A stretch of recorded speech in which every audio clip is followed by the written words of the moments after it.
hidden within the labyrinthine corridors of Derinkuyu underground city in Turkey, carved into the monumental cliffs of Abu Simbel in Egypt, and scattered across the windswept moors of Callanish stones in Scotland. Ancient mysteries continue to challenge our understanding of the past.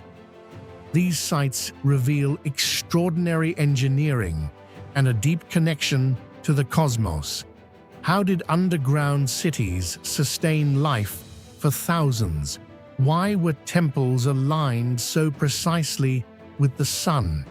Each of these places stands as a silent testament to a forgotten world, one where knowledge and technology may have been far more advanced than we assume. And perhaps the greatest mystery of all is not how they built these wonders, but why we still cannot fully explain them.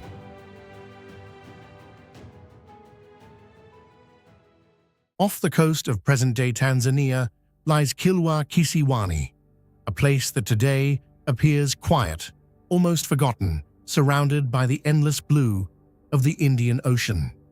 Yet beneath its weathered coral walls and broken archways rests the story of a civilization that once stood at the very center of global trade.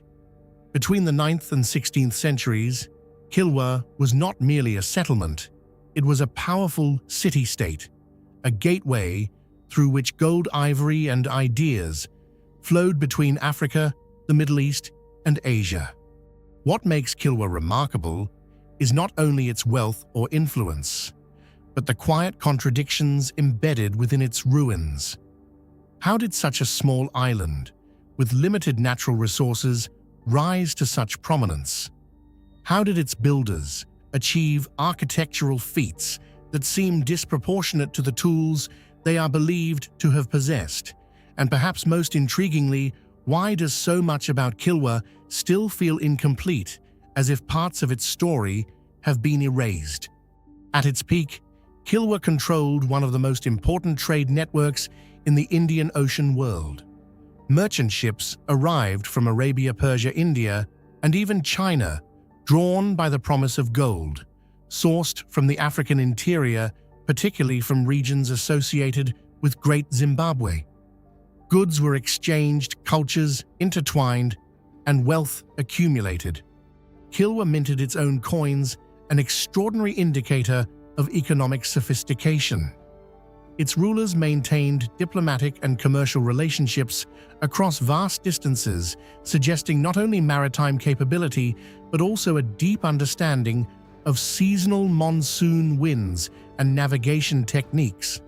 And yet the mystery remains. This was not a sprawling mainland empire with abundant manpower and resources. It was an island. Its rise suggests a level of organization, knowledge, and coordination that challenges assumptions about early Swahili societies. Among Kilwa's most iconic structures is the Great Mosque, one of the oldest stone-built mosques in sub-Saharan Africa.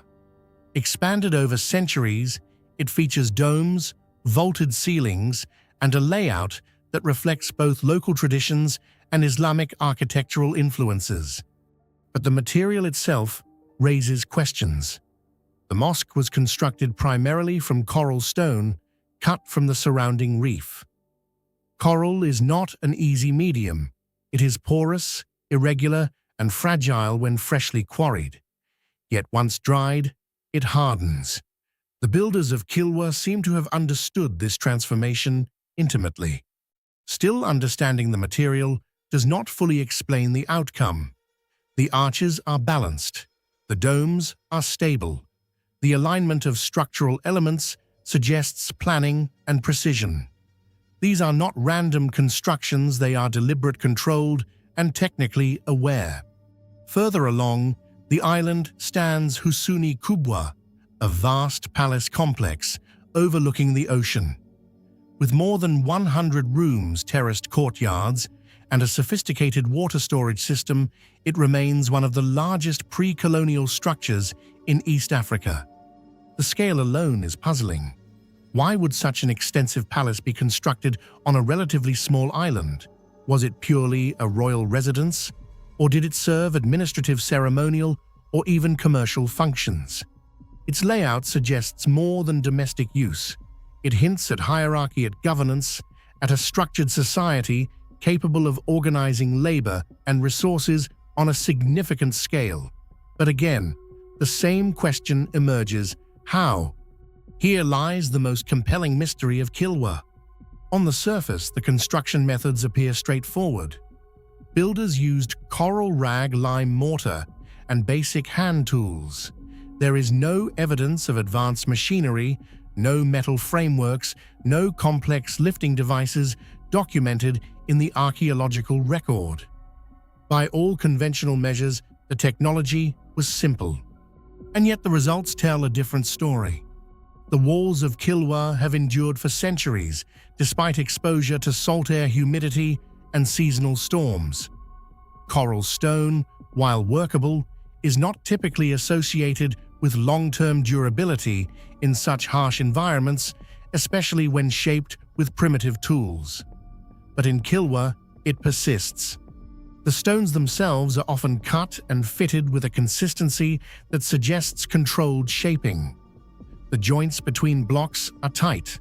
The surfaces, though weathered, reveal an original intention toward alignment and stability. This is not crude stacking, it is construction with purpose. Even more intriguing is the use of lime mortar. Produced by burning coral or shells, lime requires precise handling. The mixture must be prepared, carefully applied at the right time, and allowed to cure under suitable conditions. Improperly made lime weakens structures. Properly made lime, however, can bind materials for centuries. So the question becomes unavoidable. How did builders working with what we assume were limited tools and knowledge achieve such consistent results? One possibility is that their techniques were far more advanced than previously believed, refined through generations, optimized for local conditions, and passed down through skilled artisans. Another is that external influences played a role. Kilwa was deeply connected to the Islamic world, and with trade often comes the exchange of knowledge. Could architectural methods have traveled alongside goods and beliefs? But there is also a more subtle possibility, that what appears simple to modern observers is not simple at all, that the apparent lack of complexity in tools masks a deeper sophistication in method. Precision does not always require advanced technology.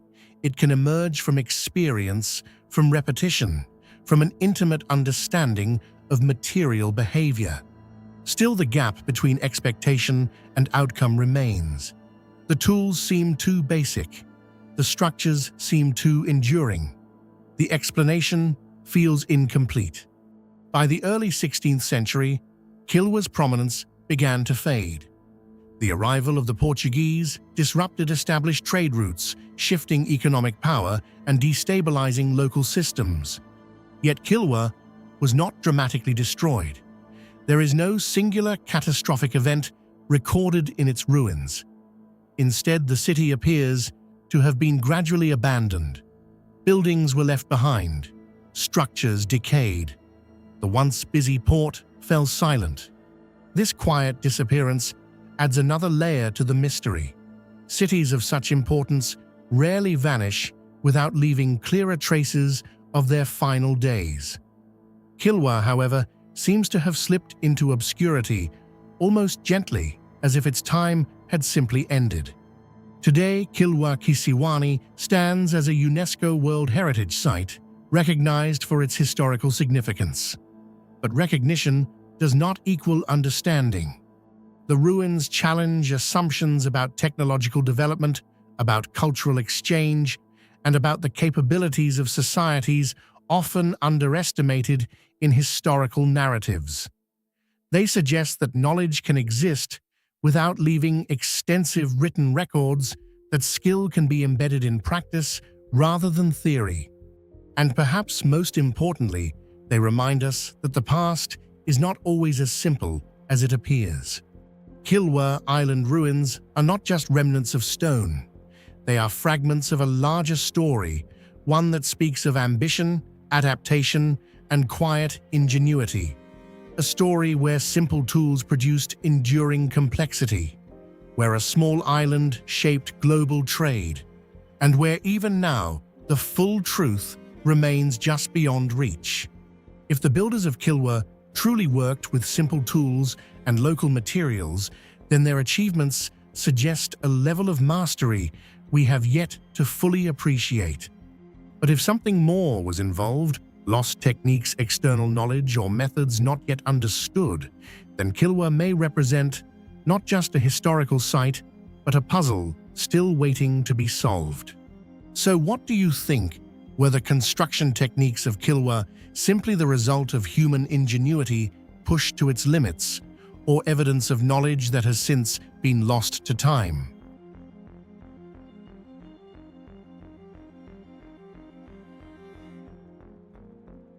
Rising from the arid silence of Peru's Pisco Valley, the painted walls of Tambo, Colorado, stand as one of the most visually striking and intellectually puzzling remnants of the Inca world.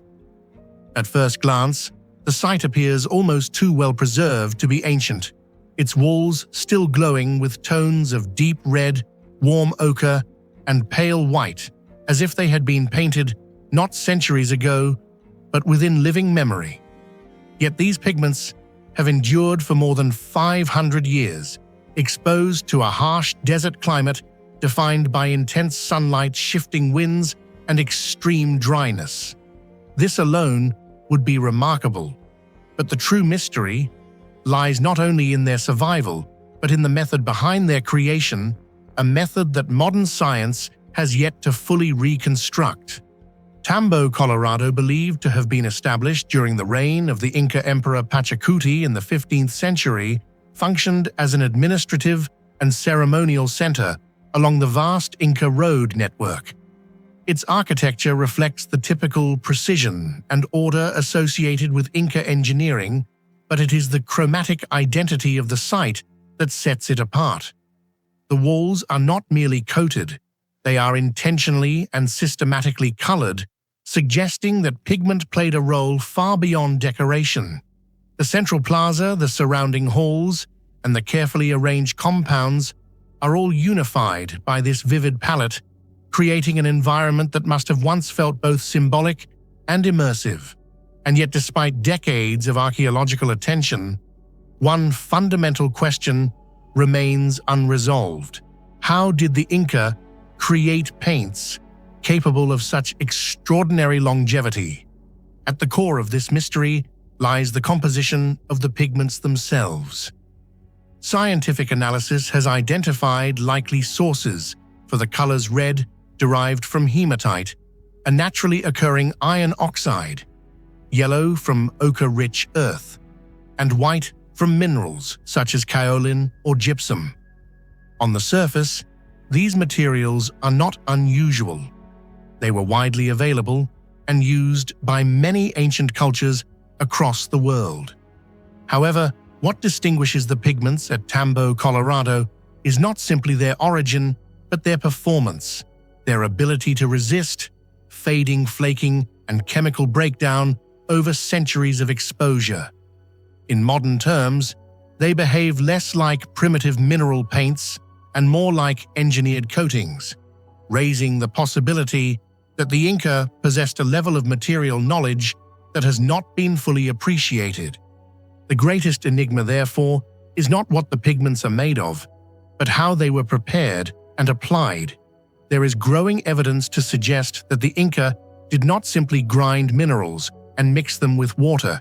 Instead, they may have used complex binding agents potentially derived from organic sources, such as plant resins, tree sap, or animal-based proteins. These substances could have acted as natural adhesives, allowing the pigment to bond more effectively with the adobe surfaces. Some researchers have proposed that these binders may also have contributed to a form of natural UV resistance, protecting the colors from the relentless solar radiation of the desert environment.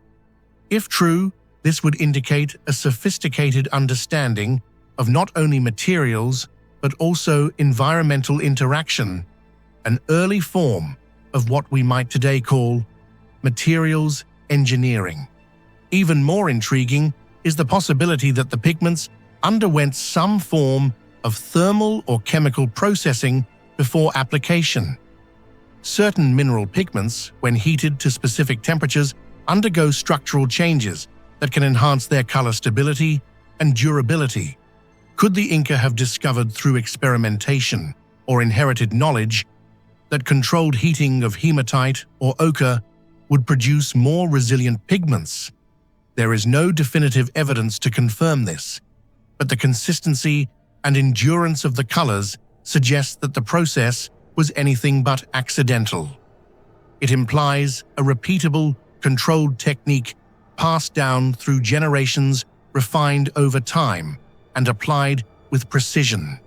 Another layer of mystery emerges when examining how the paint interacts with the adobe walls themselves. Adobe, composed primarily of clay sand and organic material, is typically porous and vulnerable to erosion. Yet at Tambo, Colorado, the painted surfaces appear unusually stable, as if the pigment has become integrated with the structure rather than merely resting on top of it. This raises the possibility that the Inca employed a multi-layer application technique, perhaps preparing the wall with a base coating or smoothing layer before applying the pigment. Such a method would improve adhesion and create a more uniform surface, resulting in the remarkably even coloration observed today. It also suggests a level of craftsmanship that extends beyond simple decoration into the realm of intentional surface engineering. Despite modern analytical tools, spectroscopy, chemical sampling, and microscopic analysis, researchers have not been able to fully replicate the exact composition and durability of these paints. Attempts to recreate the pigments using known mineral sources and hypothesized binders have produced similar colors, but not the same long-term resilience.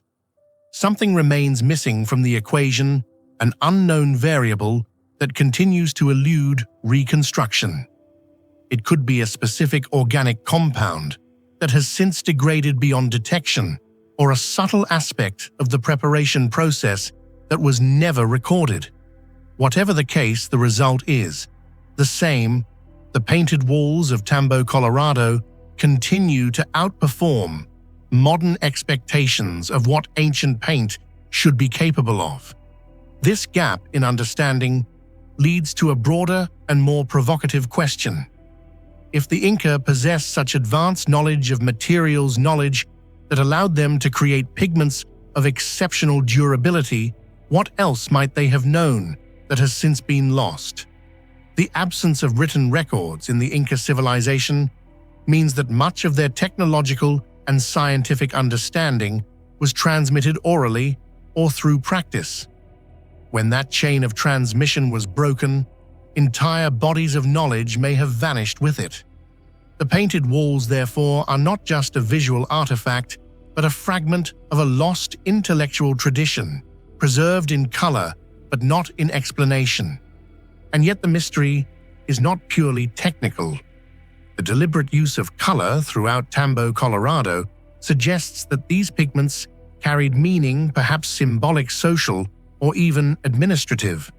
The brighter, more vibrant hues in central areas may have signified authority or sacredness, while more subdued tones marked peripheral spaces. If so, then the durability of the paint was not merely a practical achievement, but a necessity. The colors needed to endure, to maintain their meaning across time, to continue communicating long after their creators were gone. In this sense, the Inca were not just painting walls, they were encoding permanence into their environment. Today, standing before these walls, one is confronted not only with their beauty, but with their silence. The colors remain vivid and defiant, but the knowledge behind them has faded into obscurity. Modern science can analyze, hypothesize, and approximate, but it has not yet fully unraveled the process that made this possible. And perhaps that is what makes Tambo, Colorado so compelling. It is not just a site of preservation, but a site of incomplete understanding, a place where the past still holds secrets, where the simplest question, "How was this made?" opens into a deeper realization that even in an age of advanced technology, there are still things we do not fully know. So the painted walls endure not only as a testament to the skill of the Inca, but as a quiet challenge to the present. They remind us that knowledge can be lost, that sophistication does not always leave a clear trace, and that sometimes the most enduring creations are also the least understood. What do you think is the real secret behind these enduring colors? Share your thoughts in the comments below.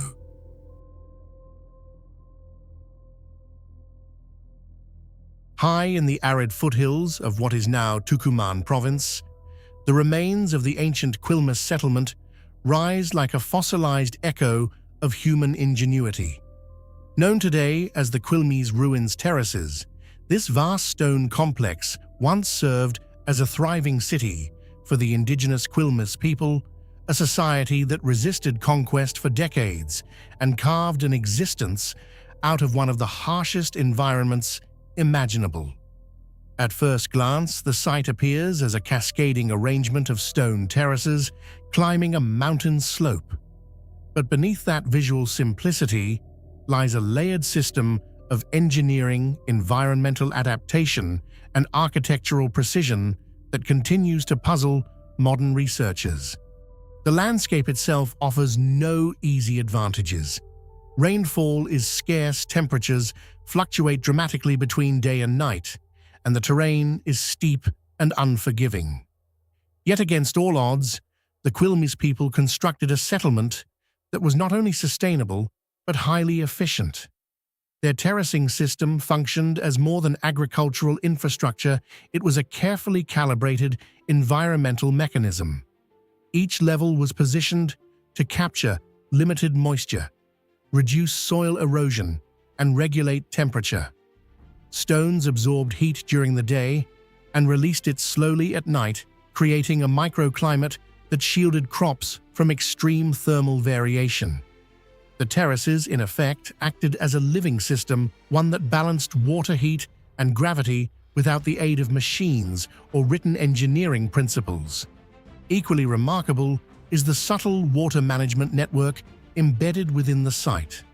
There are no grand aqueducts or visible canals, yet evidence suggests that water once moved quietly and efficiently through the settlement. Narrow channels, often nearly indistinguishable from the surrounding stone, appear to have guided rainwater and possibly underground seepage across the terraces. Some researchers propose that the Quilmes harnessed condensation and seasonal runoff, channeling it through a decentralized system that minimized evaporation. This was not water engineering in the monumental sense, it was invisible, integrated, and profoundly intelligent. A system that worked not by dominating nature, but by listening to it. But it is in the stonework itself that the deepest mystery resides. Across the terrace's walls, dwellings, and defensive structures, one detail repeats with quiet insistence. Not a trace of mortar binds the stones together.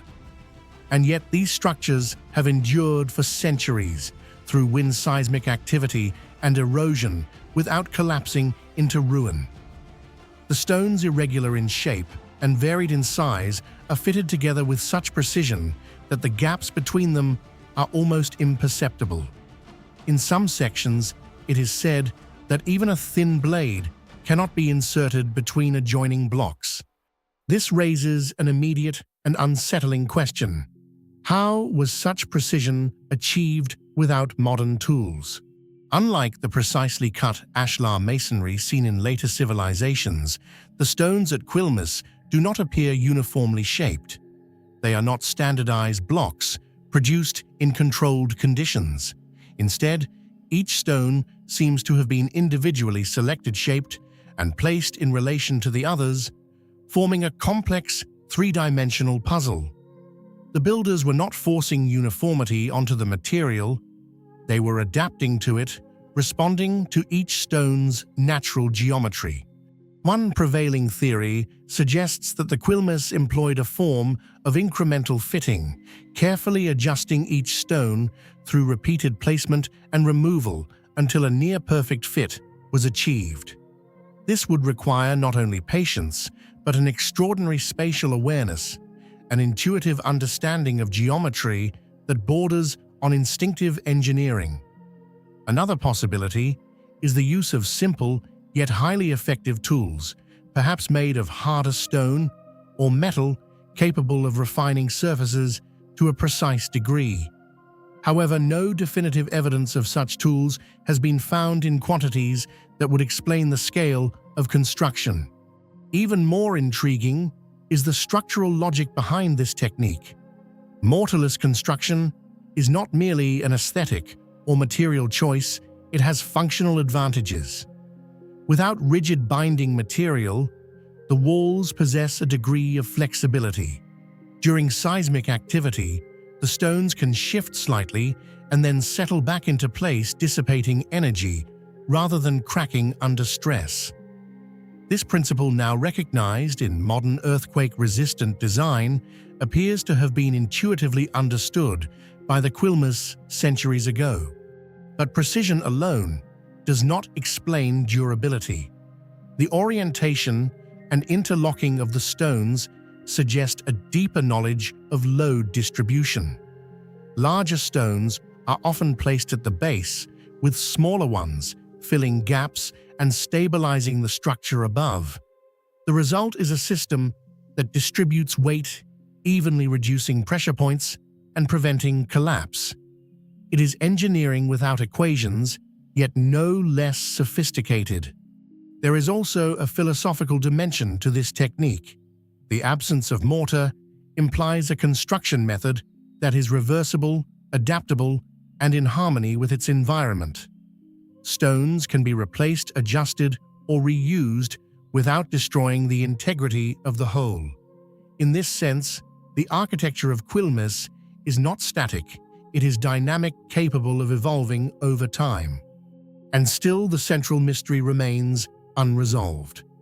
Did the Quilmes possess a lost methodology, an oral tradition of construction techniques passed down through generations?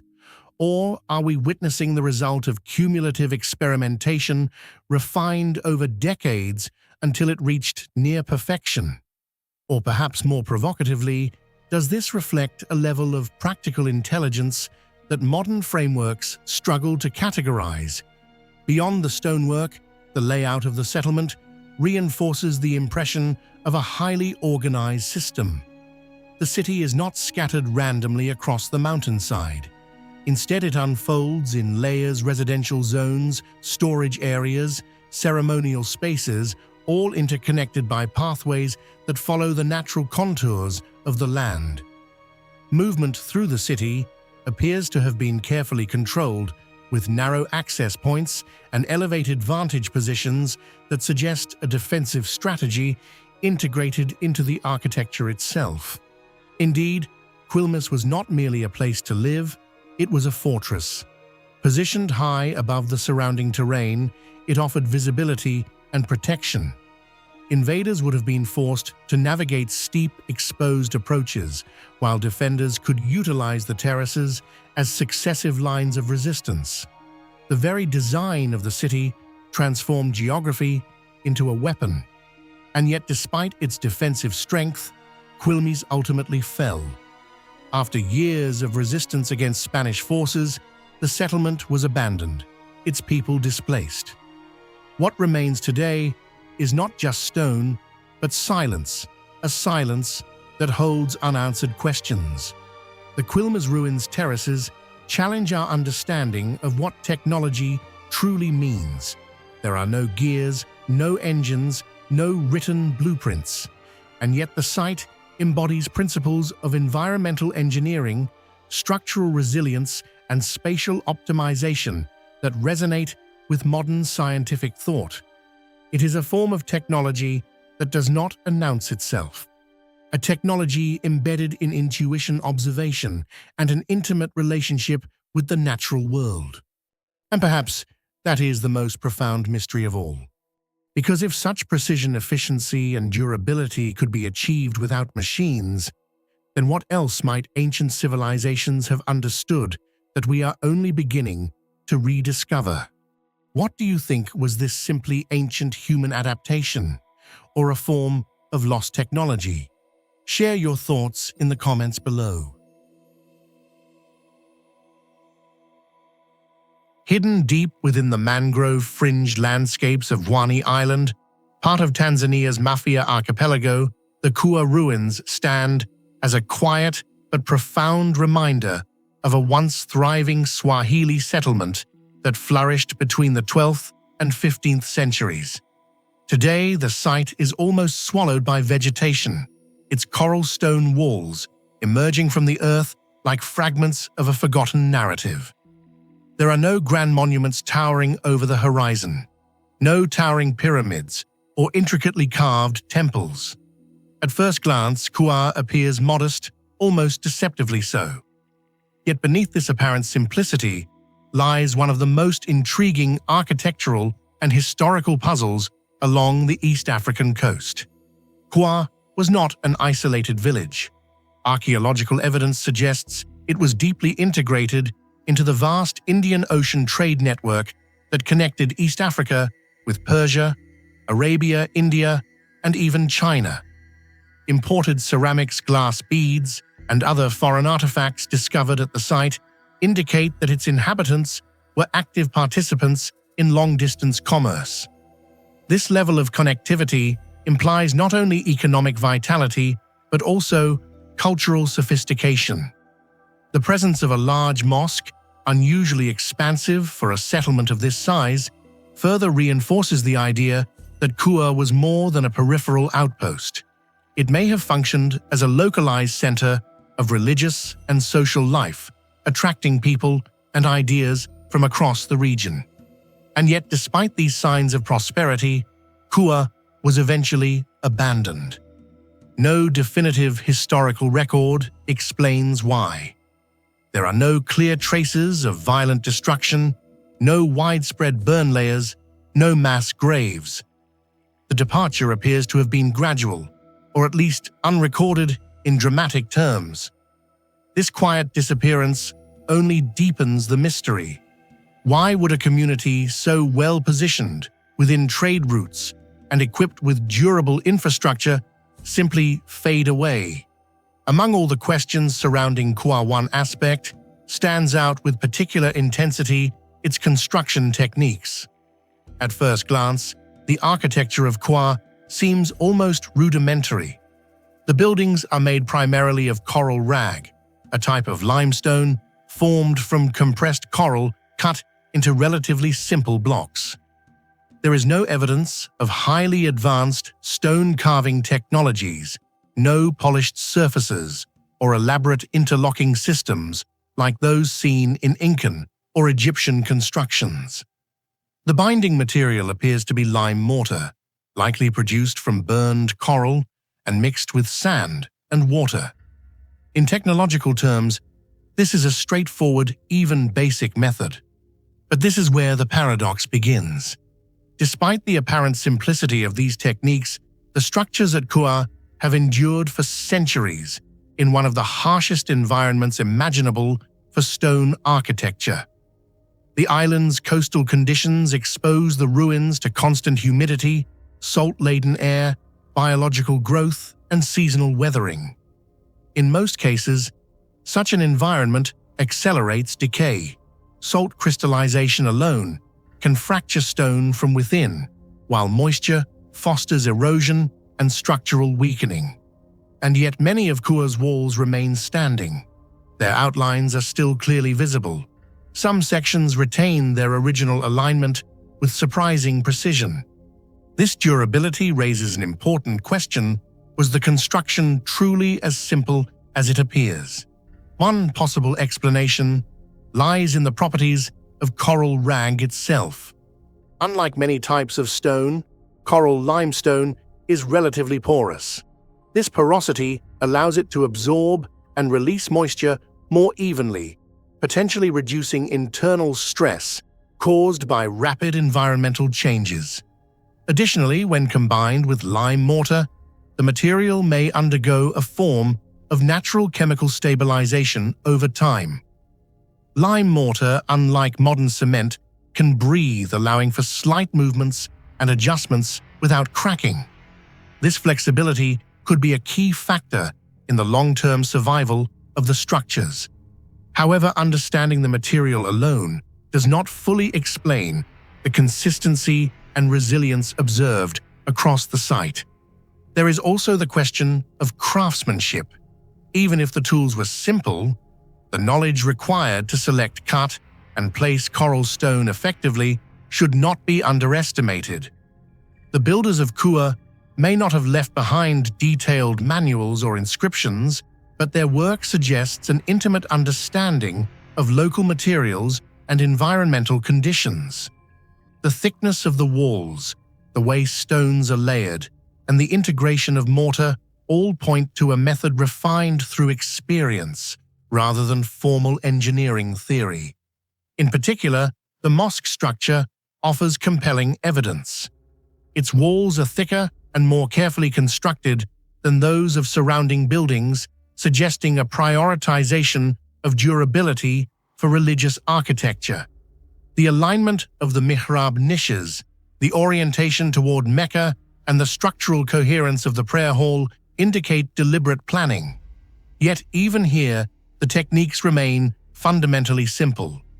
There are no arches supported by complex keystones, no decorative carvings that would require advanced tools. Everything is functional, restrained, and efficient, and still it lasts. This contradiction between simplicity and endurance forms the core mystery of Kua's construction. It challenges modern assumptions about technological progress. We often equate durability with complexity, assuming that only advanced methods can produce long-lasting results. Kua suggests otherwise. It presents a case where minimalism, when combined with deep environmental knowledge, may achieve outcomes comparable to far more sophisticated systems.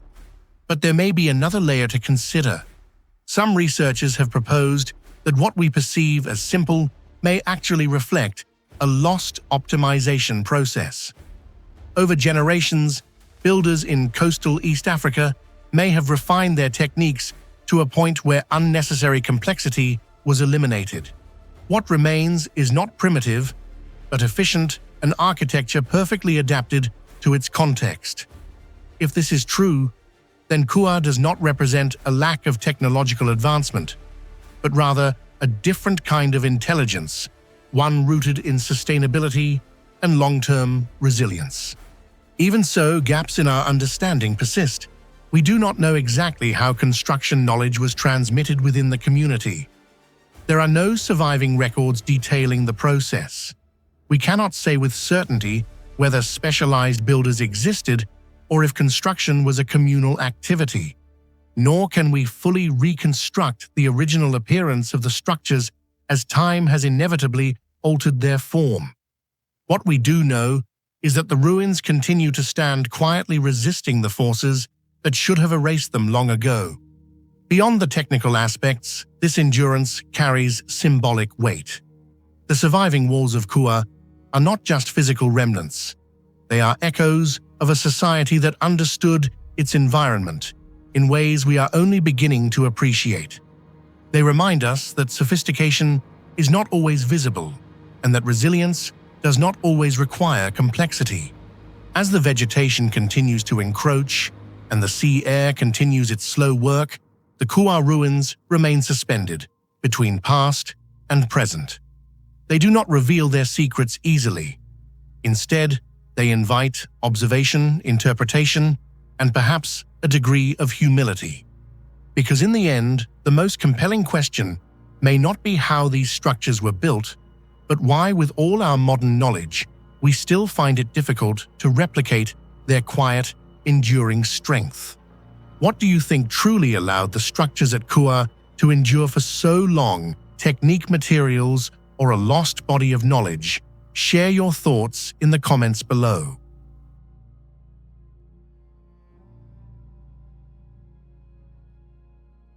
Deep within the high-altitude plains of Bolivia, in the remote settlement of Curahuara de Carangas, stands a modest adobe church that at first glance appears almost unremarkable against the vast Andean landscape. Yet inside this humble structure lies one of the most astonishing artistic achievements in South America, an immersive world of murals that has earned the church the title the Sistine Chapel of the Andes. The Iglesia de Curahuara de Carangas is not defined by its exterior architecture, but by what it conceals within a complete visual universe painted across its walls and ceilings where theology, culture, and mystery converge. Unlike most colonial churches, where decoration is often confined to altars or select panels, this interior is entirely enveloped in imagery. Every surface, walls, arches, ceilings is covered with intricate frescoes depicting biblical narratives, scenes of heaven and hell, saints, angels, and apocalyptic visions. The result is overwhelming, almost disorienting, as if the physical space dissolves into a continuous narrative painted in color and form. There are no empty spaces, no visual pauses. It is an environment designed not just to be seen, but to be experienced, to surround the viewer completely in a symbolic cosmos. What makes these murals particularly fascinating is the cultural duality embedded within them. While the themes are unmistakably Christian, the artistic execution reveals subtle yet undeniable traces of indigenous Andean influence. Faces, patterns, and even spatial interpretations diverge from strict European conventions. Some angels seem to carry an unfamiliar identity. Certain landscapes echo the geography of the Andes rather than the Middle East. This blending suggests that the murals are not merely a product of colonial imposition, but rather a complex dialogue, perhaps even a negotiation between Spanish religious doctrine and pre-existing indigenous worldviews. It raises a compelling question: are these paintings purely devotional, or do they conceal layers of cultural resistance and adaptation beneath their surface? Yet among all these elements, the most astonishing aspect, the one that continues to puzzle historians and researchers, is the technique itself. The creation of such an extensive and detailed body of work in what can only be described as impossible conditions challenges our assumptions about artistic production in the colonial Andes. The church is located at a high altitude in an environment marked by harsh climate isolation and limited access to materials. There were no advanced tools, no modern scaffolding systems, no artificial lighting as we understand it today. And yet the artists managed to execute compositions of remarkable precision, balance, and complexity. The ceilings alone present a significant technical challenge. Painting overhead requires not only physical endurance, but also precise spatial awareness. Any miscalculation in proportion or alignment would be immediately visible from below. And yet the compositions maintain coherence. Figures are proportionate, scenes are structured, and perspectives, while not strictly Renaissance, are deliberate and controlled. This suggests a level of planning and expertise that goes far beyond what we might expect from artists working under such constraints. Equally intriguing is the durability of the pigments. Centuries have passed since these murals were first painted, and yet many of the colors remain vivid. Reds, ochres, blues, and blacks continue to hold their intensity despite exposure to time, temperature fluctuations, and environmental stress. This raises an unresolved question: what materials and techniques were used to create such resilience? It is widely believed that natural pigments derived from minerals and organic sources played a role, but the exact formulations remain uncertain. Did the artists possess specialized knowledge passed down through generations? Or did they experiment intuitively, discovering combinations that would unexpectedly withstand the test of time? Another layer of mystery lies in the process itself. How were these murals executed logistically? The scale of the project implies a coordinated effort, possibly involving multiple artists working simultaneously. Yet there is a surprising consistency in style and execution, suggesting either a highly unified workshop or the guiding vision of a single master artist. If such a figure existed, their identity has been lost to history. No detailed records survive to tell us who painted these walls, how long the work took, or what methods were employed. What remains is the result, a silent testament to skill, discipline, and perhaps something more elusive. The conditions under which the artists worked would have demanded not only technical ability, but also resilience. The altitude alone affects breathing and physical stamina. The cold, dry air alters how materials behave, particularly plaster and pigments. Lighting would have been limited to natural daylight filtering through small openings or to rudimentary sources, such as candles, which introduce their own challenges, including uneven illumination and smoke. And yet, despite all these obstacles, the murals exhibit a clarity and intentionality that suggests control rather than compromise. In comparing this achievement to the famed Sistine Chapel in Vatican City, the contrast is striking. The Sistine Chapel was created under the patronage of powerful institutions with access to resources, infrastructure, and some of the greatest artists of the Renaissance. Kura, by contrast, emerged in isolation, far from the centers of power and knowledge. And yet, in its own way, it rivals its European counterpart, not in scale or fame, but in the audacity of its execution and the mystery of its creation. Time itself adds another dimension to this enigma. While many artworks of similar age have faded, deteriorated, or been lost entirely, the murals of Kura persist. Their survival invites speculation. Perhaps the dry Andean climate has acted as a natural preservative.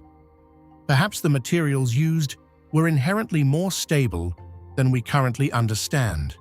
Or perhaps it is a combination of both environment and technique working together in ways that we have yet to fully decode. Ultimately, the Iglesia de Kura murals stand as more than just religious decoration.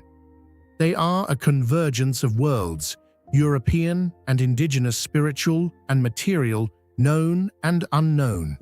They challenge our understanding of what was possible in their time and place. They remind us that even in the most remote corners of the world, human creativity can achieve extraordinary heights, often in ways that defy explanation. And perhaps that is the true mystery. Not just how these murals were created, but why they continue to captivate us. What knowledge, what intentions, what hidden narratives might still be embedded within their layers of paint? Are we looking at a masterpiece of devotion, a coded cultural dialogue, or something that exists somewhere in between? What do you think about these murals? Are they simply religious art, or do they conceal a deeper layer of meaning? Share your thoughts in the comments below.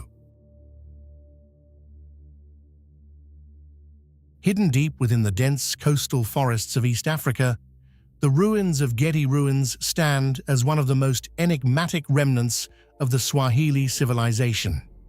Among its crumbling mosques, houses, and courtyards, one feature rises above all others in both form and mystery: the Gedi pillar tombs. These structures are at once simple and striking stone graves, crowned with vertical pillars that pierce the sky, silent markers of lives long forgotten. Yet beneath their apparent simplicity lies a puzzle that continues to intrigue archaeologists, historians, and anyone drawn to the unexplained. At first glance, the tombs seem almost modest. They are not vast pyramids or intricately carved mausoleums.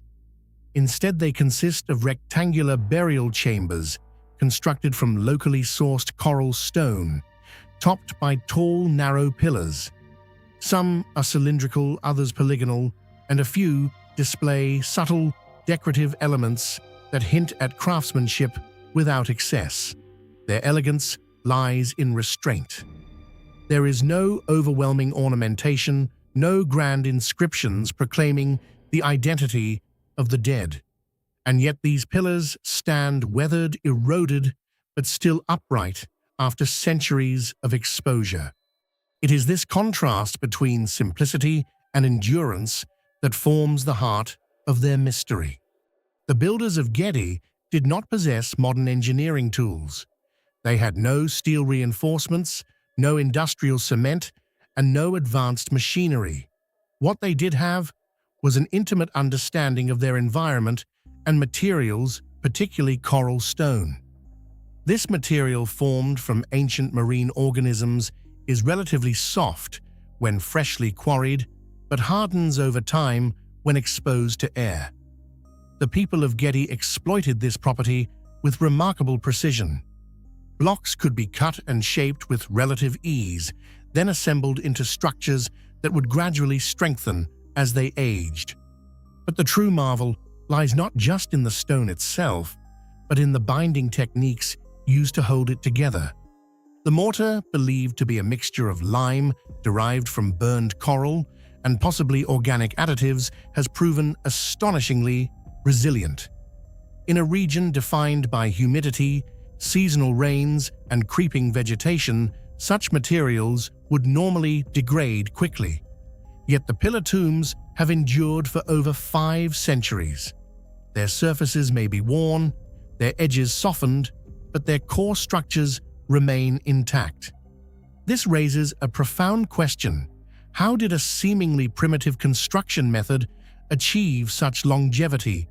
Modern attempts to replicate ancient lime mortars have revealed that traditional techniques can sometimes outperform contemporary materials in specific environments. The coral lime mixture used at Gedi may have possessed properties uniquely suited to the coastal climate, allowing the structures to breathe, absorbing and releasing moisture without cracking. This adaptability could explain why the tombs have resisted the destructive cycles of expansion and contraction that often weaken modern concrete. Even more intriguing is the precision of the construction itself. The stones are carefully fitted, often with minimal gaps, suggesting a high level of skill and planning.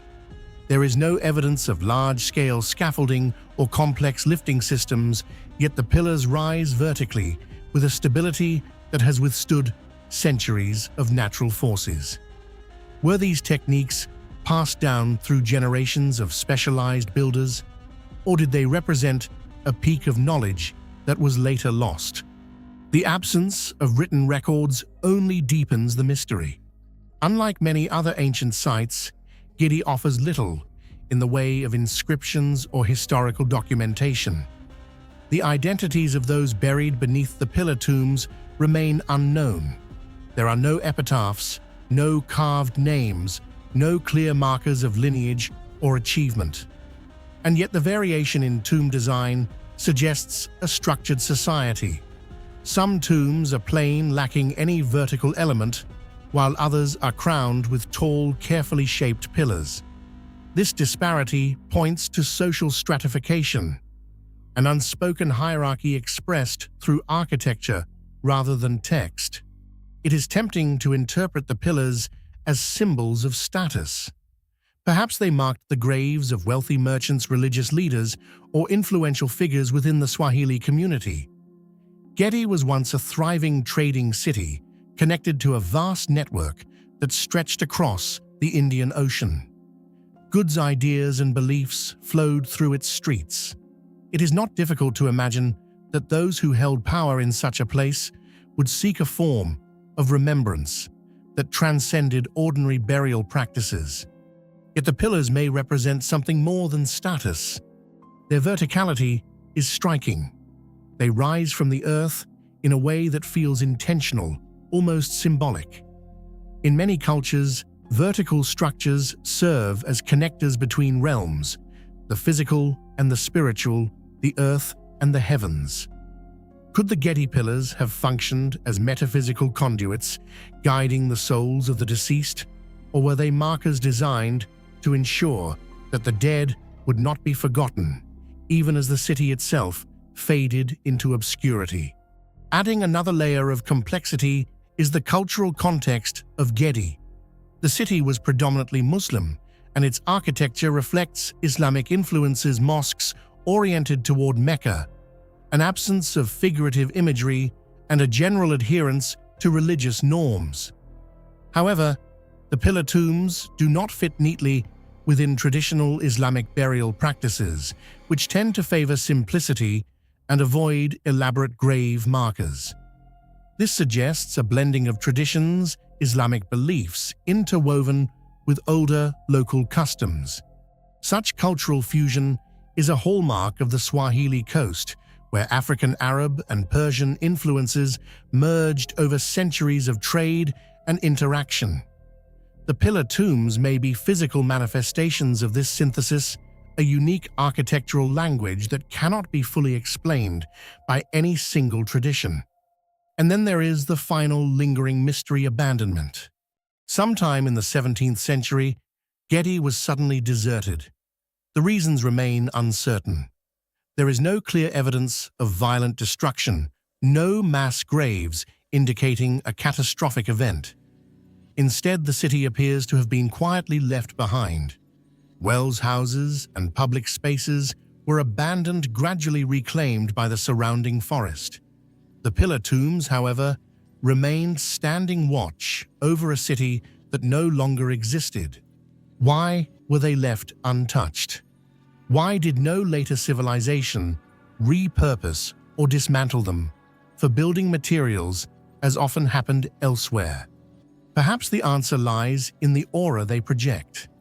Even today, visitors to Gedi often describe a sense of stillness, of being in a place that exists slightly outside of time.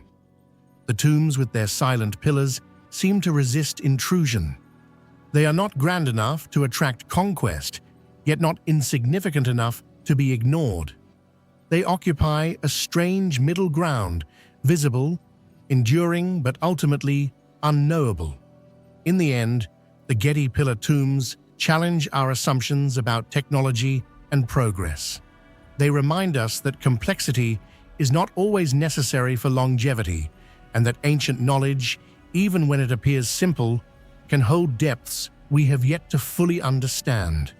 Their materials were humble, their construction methods straightforward, yet their survival defies expectations. Perhaps the greatest mystery is not how they were built, but why we still struggle to fully comprehend them. And as the forest continues to close in, and time continues its quiet work, the pillars of Gedi remain unchanged in purpose, unyielding in presence, and silent in their secrets. What do you think is the greatest mystery of the Gedi pillar tombs, the construction techniques, or the true meaning behind those stone pillars? Share your thoughts in the comments below.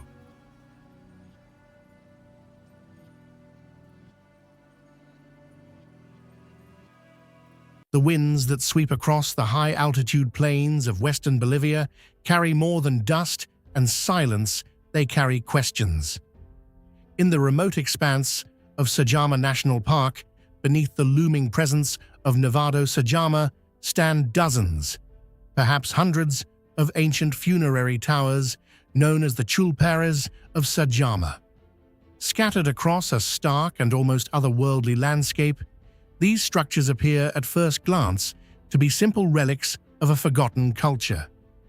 But the more closely they are studied, the more they challenge our assumptions about ancient engineering belief systems and human capability.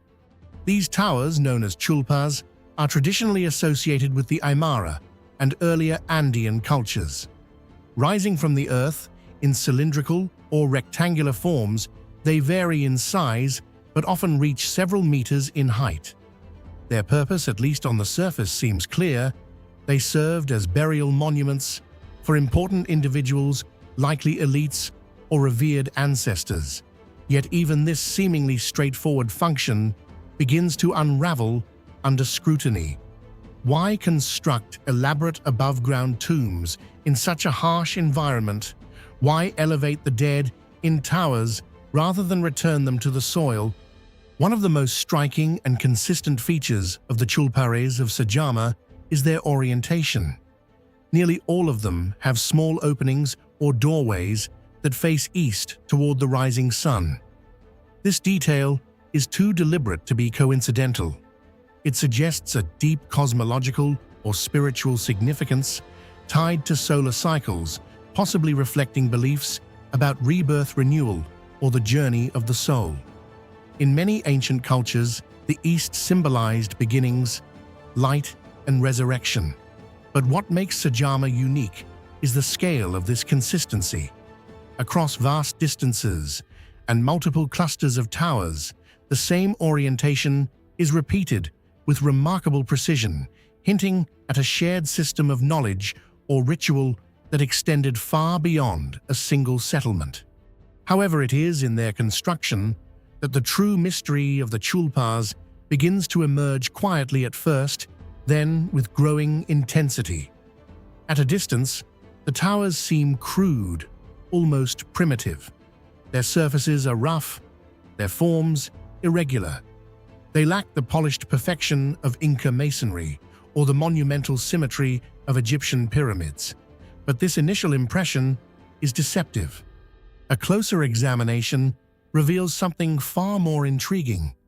Many of the chulpas are built using carefully selected stones, fitted together without the use of mortar. This dry stone construction technique, while not unique in the ancient world, is executed here with a level of precision that raises serious questions. The stones are not merely stacked, they are interlocked. Their shapes appear to have been deliberately modified to ensure stability, creating walls that have endured centuries of extreme environmental stress. And Sajama is not forgiving. At over 4,000 meters above sea level, the region experiences intense solar radiation during the day and freezing temperatures at night. Powerful winds sweep across the plains with little obstruction. Seasonal variations bring cycles of expansion and contraction in the materials, which should, in theory, weaken and destabilize any structure built without binding agents. Yet many of these towers remain standing intact, upright, and structurally coherent. How? This is where the question of simple or advanced becomes unavoidable. On one hand, the tools available to the builders of these chulpas were likely rudimentary stone hammers, chisels, and perhaps basic wooden implements. There is no evidence of metal tools capable of producing highly refined cuts. There are no signs of advanced machinery, no traces of large-scale infrastructure that would suggest organized industrial processes. By all conventional measures, this was a pre-industrial society, operating with limited technological means. And yet, the results contradict those limitations. The stones used in some of the towers exhibit surprisingly tight joints. In certain cases, gaps between stones are minimal, suggesting a level of craftsmanship that required not only skill but also an understanding of load distribution and structural balance.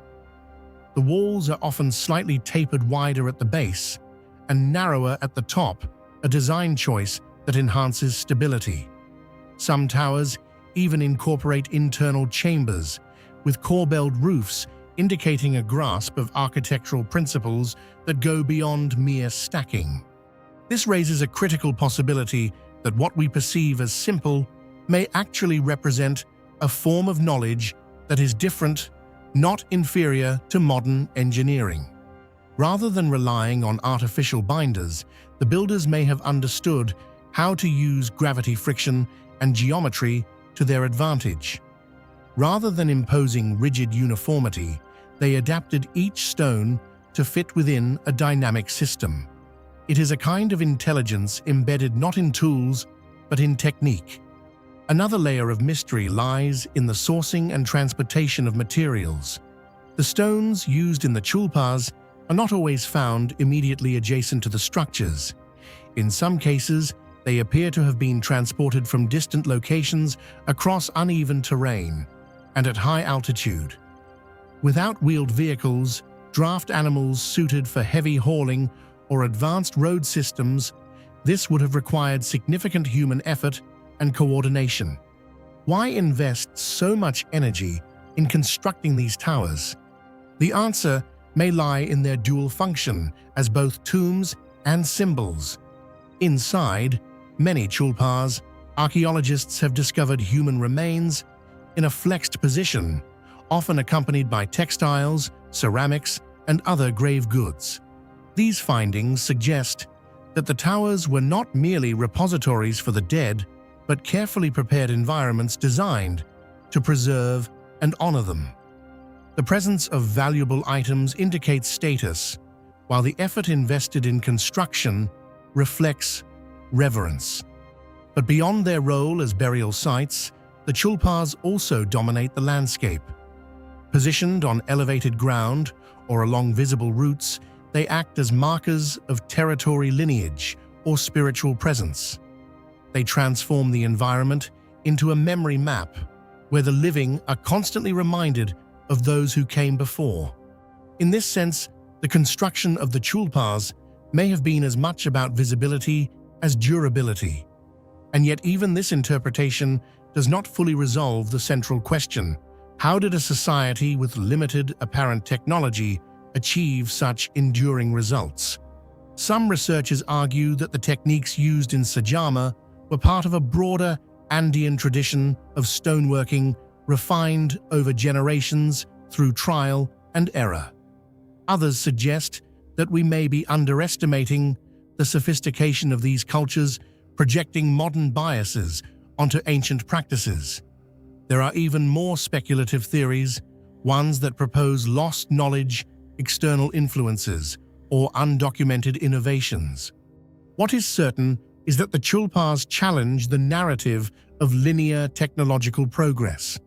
They remind us that complexity does not always manifest in obvious ways, that resilience can be achieved without modern materials, that precision can emerge from patience rather than machinery. Today, the chulparis of Sajama stand in silence, their surfaces weathered, but their forms unbroken. They do not offer explanations. They do not reveal their secrets easily. Instead, they invite us to look closer, to question what we think we know about the past, and to consider the possibility that ancient builders were capable of far more than we have given them credit for. And perhaps the greatest mystery is not how they were built, but why we still struggle to fully understand them. Do you think the chulpas of Sajama are simply ancient tombs, or evidence of a construction knowledge and engineering mindset that we still don't fully understand? Share your thoughts in the comments below.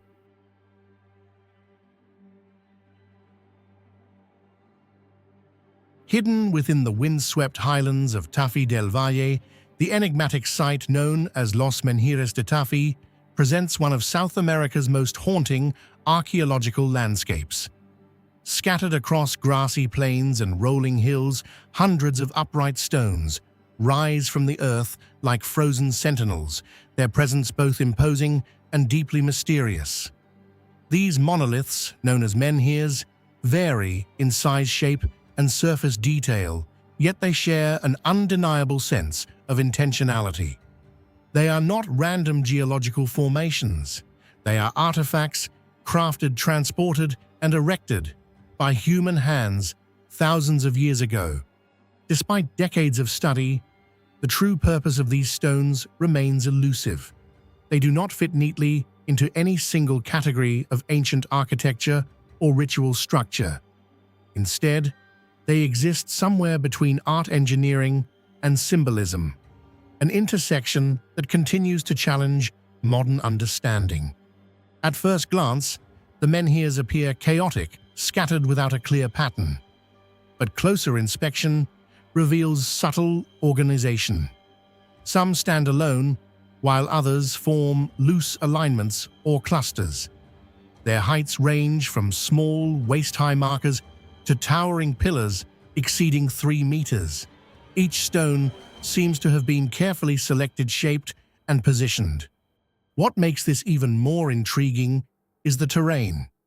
The Tafi Valley is not an easy environment for construction. The uneven ground, combined with the weight of the stones, suggests that their placement required planning, coordination, and effort far beyond what might be expected from a prehistoric society lacking advanced tools. And yet, there they stand, stable, upright, enduring centuries of wind, rain, and seismic activity. This is where the mystery deepens and where the sight becomes truly extraordinary. The menhirs are commonly attributed to the Tafi culture, a pre-Columbian society believed to have existed around 2,000 years ago. According to conventional archaeology, this culture did not possess metal tools capable of cutting stone with high precision. Their technology would have been limited to stone implements, bone tools, and basic abrasion techniques. And yet the physical evidence tells a more complex story. Many of the menhirs display surfaces that are surprisingly smooth, as if they had been carefully polished over extended periods. More strikingly, certain carvings, particularly the abstract faces and geometric patterns, exhibit a level of consistency that is difficult to reconcile with purely primitive methods. The khutut lines are not random scratches. They are deliberate, controlled, and in some cases, remarkably uniform in depth and spacing. How could such precision be achieved without metal chisels? One possibility is time.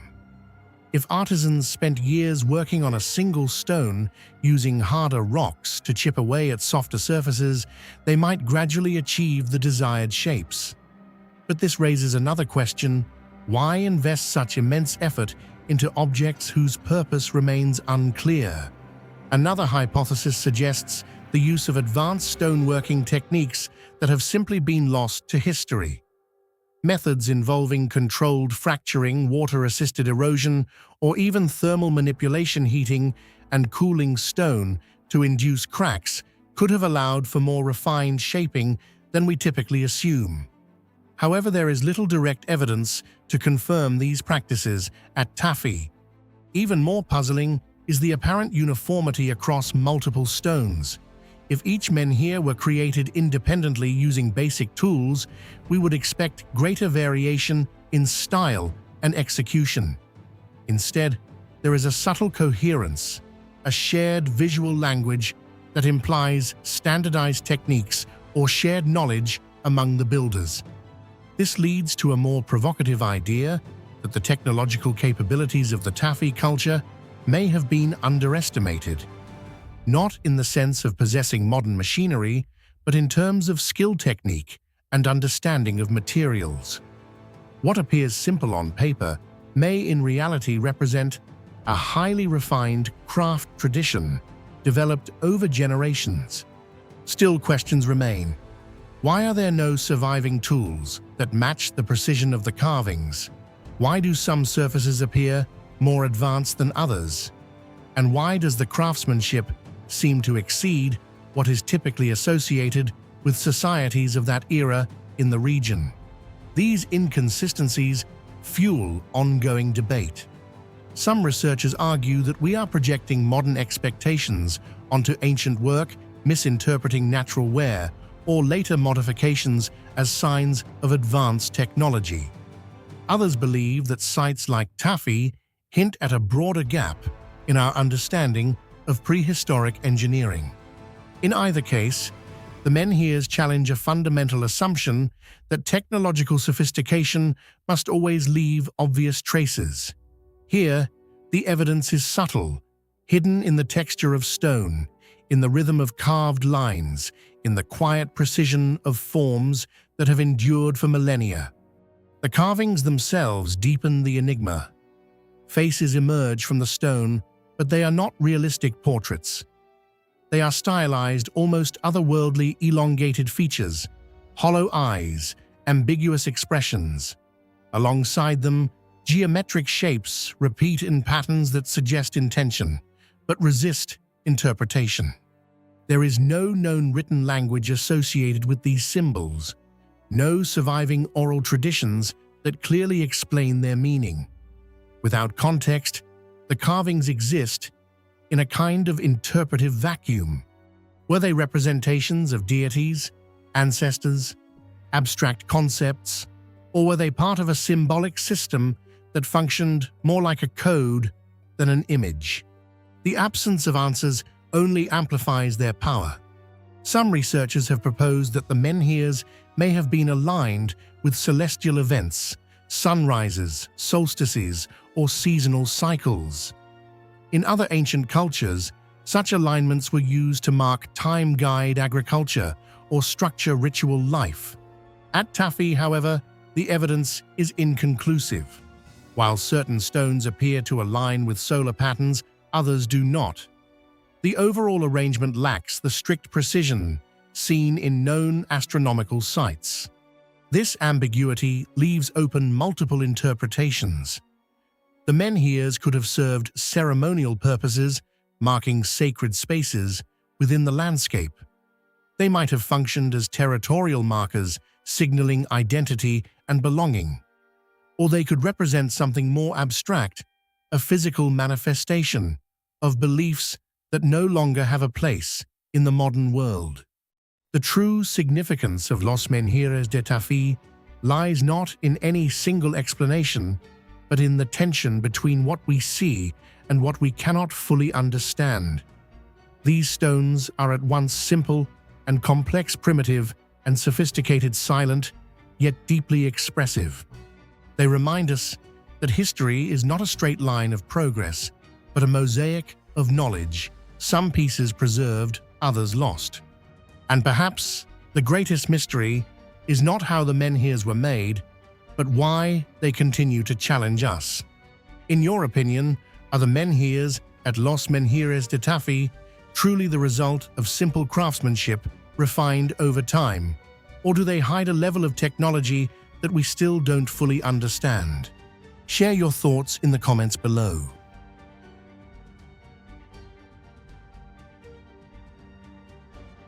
Hidden within the arid landscapes of South Africa's northern Cape, near the banks of the Orange River, the Driop Island petroglyph site stands as one of the most enigmatic concentrations of ancient rock art in southern Africa. At first glance, the site appears almost unremarkable, scattered basalt rocks under an unforgiving sun. But upon closer inspection, these dark stone surfaces reveal thousands of engravings carefully etched by human hands long before recorded history. These markings are not chaotic or decorative in a conventional sense. Instead, they form an intricate visual system that feels deliberate, repetitive, and strangely structured. What emerges is not merely a collection of carvings, but something closer to a silent archive, one whose meaning has yet to be fully understood. Unlike many other rock art sites across the world, Driop Island does not prominently feature scenes of daily life.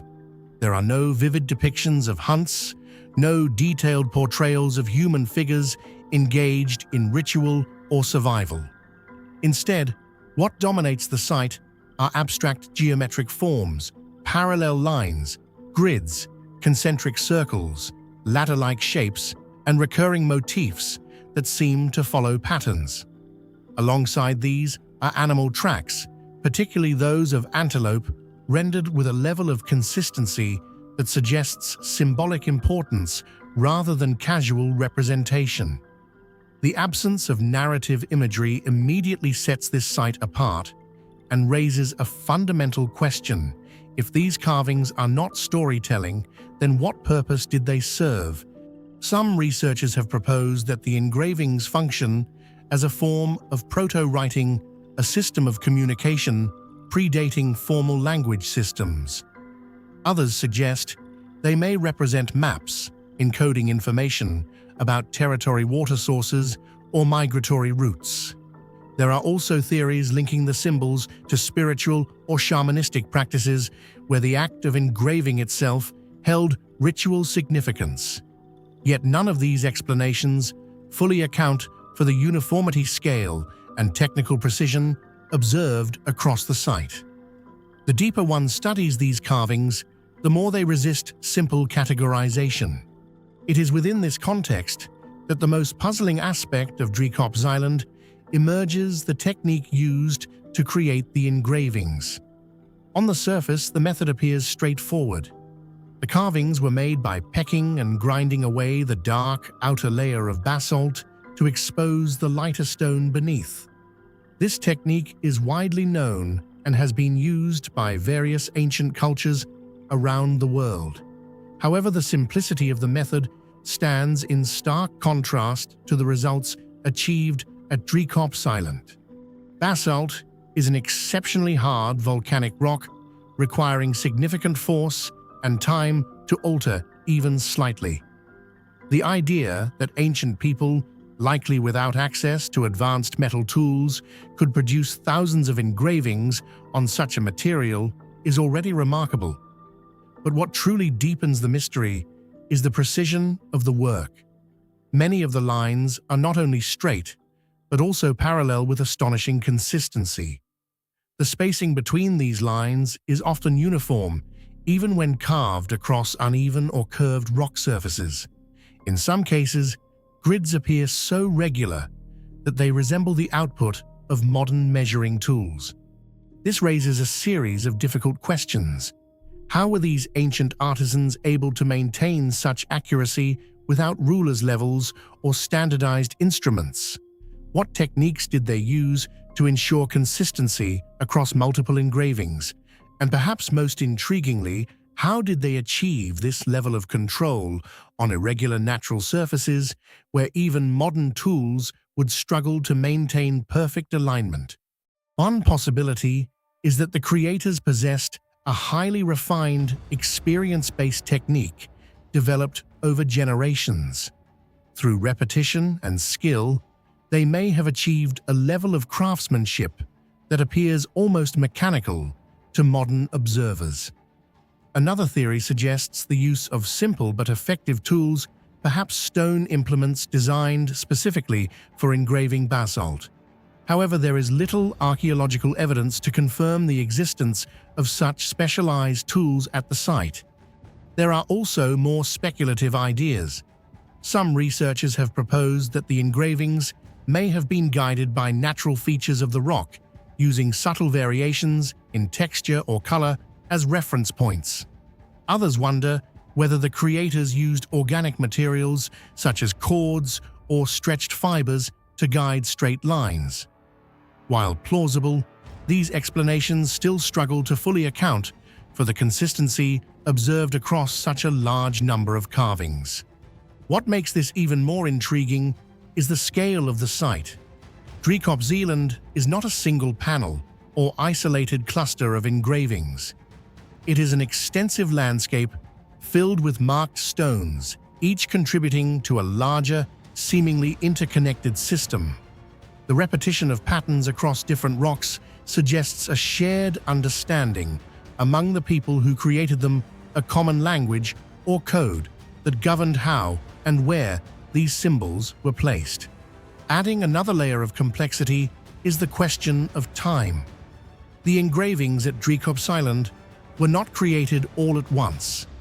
Evidence suggests that they span multiple periods with different styles overlapping and sometimes intersecting. This indicates that the site was revisited and reused by successive generations, each adding their own marks, while possibly preserving or referencing earlier ones. In this sense, the site becomes a living document, evolving over centuries or even millennia. Yet despite this long history, the underlying system, if there is one, remains elusive. The geometric patterns do not correspond clearly to known symbolic systems. The animal tracks, while recognizable, do not form obvious narratives. and the technical precision of the engravings continues to challenge assumptions about the capabilities of ancient societies. Perhaps the most compelling aspect of Driop Island is not any single mystery, but the combination of them all. The site sits at the intersection of art technology and communication, blurring the boundaries between these categories. It forces us to reconsider what we define as simple or primitive. The tools may have been basic, but the results suggest a level of intention and understanding that is anything but. In the end, Driop Island remains silent. Its stones do not offer explanations, only questions. Each engraving is a fragment of a larger message, one that has survived the passage of time but lost its context. Whether it was a map, a ritual space, a teaching tool, or something entirely different, we may never fully know. But perhaps that is what makes it so compelling. It is not just a record of the past, but a reminder of how much of human history remains beyond our grasp, etched into stone, waiting to be understood. In your opinion, what are the carvings at Driop Island truly an ancient lost language, a complex map, or simply an expression of belief and art? Share your thoughts in the comments below.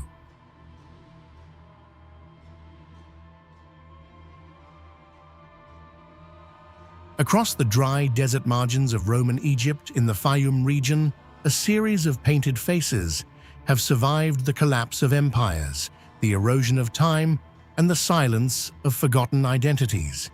These are not stylized icons nor symbolic representations of the afterlife. Instead, they are startlingly human. The Fayum mummy portraits confront the viewer with individuals who appear alive, aware, and present people whose eyes seem to follow, whose expressions resist fading into abstraction. They belong to a narrow window of history, roughly from the 1st to the 3rd century CE, yet they feel dislocated from their own era, as if they belong to a much later chapter in the evolution of art. To understand their strangeness, one must first recognize the artistic context in which they emerged. Traditional ancient Egyptian art adhered to strict conventions, flat compositions, composite perspectives, and symbolic proportions designed to convey eternal order rather than fleeting individuality. Even in-death representation was governed by ritual clarity, not emotional realism. Yet the Fayum portraits break every one of these expectations. Faces are modeled with subtle gradients of light and shadow. Skin appears luminous, textured, almost tactile. Hair is rendered strand by strand. Jewelry catches light with convincing reflections. Most striking of all are the eyes, wide, glassy, and intensely focused, suggesting not only technical mastery, but a deliberate attempt to capture presence itself. This transformation did not occur in isolation. The Fayum portraits emerged at a cultural crossroads where Egyptian funerary traditions met Greek artistic naturalism and Roman social identity. The individuals depicted were likely part of a cosmopolitan population, Egyptians living under Roman rule, influenced by Hellenistic aesthetics. Their portraits reflect this fusion. They are mummified according to ancient Egyptian customs, yet dressed and presented as Roman citizens. This blending of worlds produced something entirely unique, an art form that is neither purely Egyptian nor purely Greco-Roman, but something more elusive. And yet even within this context, one element stands apart. As particularly mysterious, the technique itself. The majority of these portraits were created using encaustic painting, a method that involves mixing pigments with heated beeswax and applying the mixture to a wooden panel while it remains molten. At first glance, this may seem like a simple process. In reality, it is anything but. Working with encaustic demands extraordinary control. The artist must maintain the wax at a precise temperature too hot, and it becomes overly fluid, losing definition, too cool, and it hardens instantly, resisting manipulation.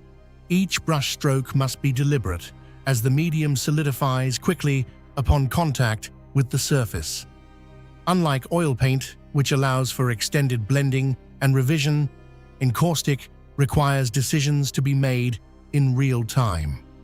Layers must be fused carefully, often reheated and reworked without damaging the underlying structure. The margin for error is narrow, and the consequences of miscalculation are immediate. What makes the Fayum portraits so remarkable is not merely that this technique was used, but that it was used with a level of sophistication that rivals and in some respects exceeds later painting traditions. The surfaces of these portraits display subtle transitions in tone, suggesting an advanced understanding of light behavior.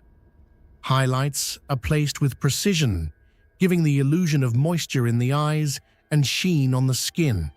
Shadows are not flat, but modulated, creating depth and volume. In some cases, the wax has been built up in layers to produce a slight relief, adding a three-dimensional quality that enhances realism. Even more astonishing is the longevity of the material.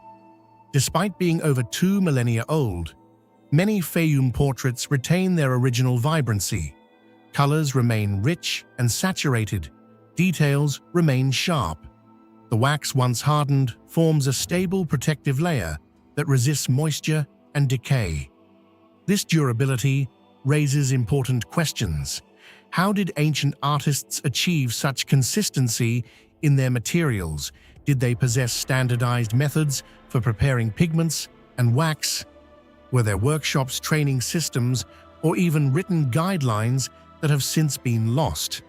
The tools themselves add another layer of intrigue.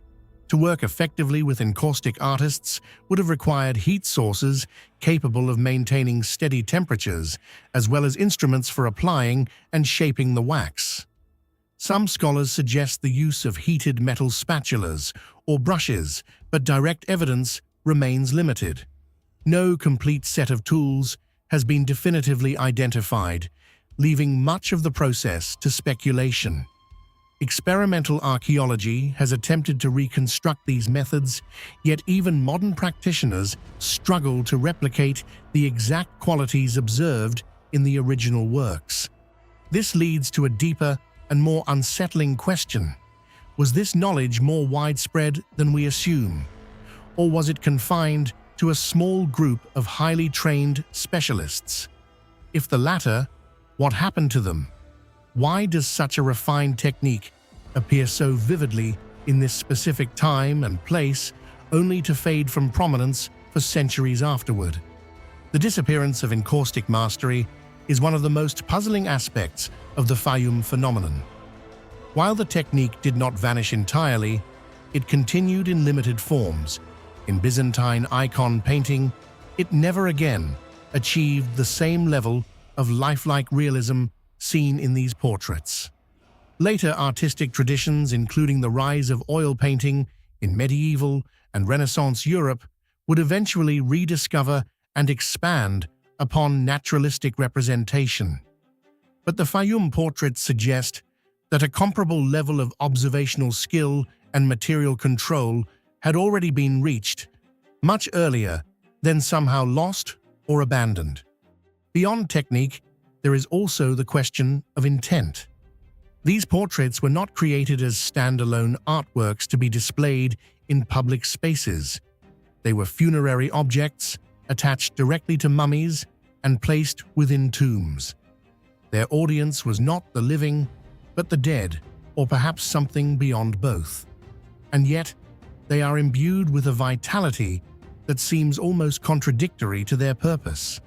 Why invest such effort into realism for objects destined to be sealed away? Was the goal to preserve identity for the afterlife, to ensure recognition by the soul? Or did these portraits serve a more immediate function during the individual's life, only later becoming part of burial practices? Some evidence suggests that the portraits may have been painted while the subjects were still alive, possibly displayed in the home, before being incorporated into funerary rites. If true, this would further explain their lifelike quality. The artists were not reconstructing faces from memory or imagination. They were observing real people, capturing subtle asymmetries, expressions, and signs of age. Wrinkles, scars, and individual features are rendered with honesty, not idealization. This commitment to realism reinforces the idea that these works were deeply personal, tied to identity in a way that transcended mere ritual. And yet, even with this explanation, the technical execution remains difficult to account for. The combination of observational accuracy, material mastery, and long-term preservation suggests a level of knowledge that is only partially understood today. It is not that the ancient artists possessed advanced technology in the modern sense, but rather that they achieved remarkable results through methods that have not been fully reconstructed. In this sense, the Fayum mummy portraits represent more than an artistic achievement. They are a gap in the historical record, a moment where skill, technique, and cultural convergence aligned to produce something that feels out of place in its own timeline. They challenge linear narratives of artistic progress, suggesting that innovation is not always cumulative, and that knowledge can be lost as easily as it is gained. When standing before one of these portraits, the effect is difficult to articulate. There is a sense of recognition, as if encountering a person rather than an artifact. The distance of 2,000 years collapses, replaced by a direct, almost unsettling connection. The wax that once flowed under the artist's hand has hardened into permanence, preserving not only an image, but a presence. And perhaps that is the greatest mystery of all.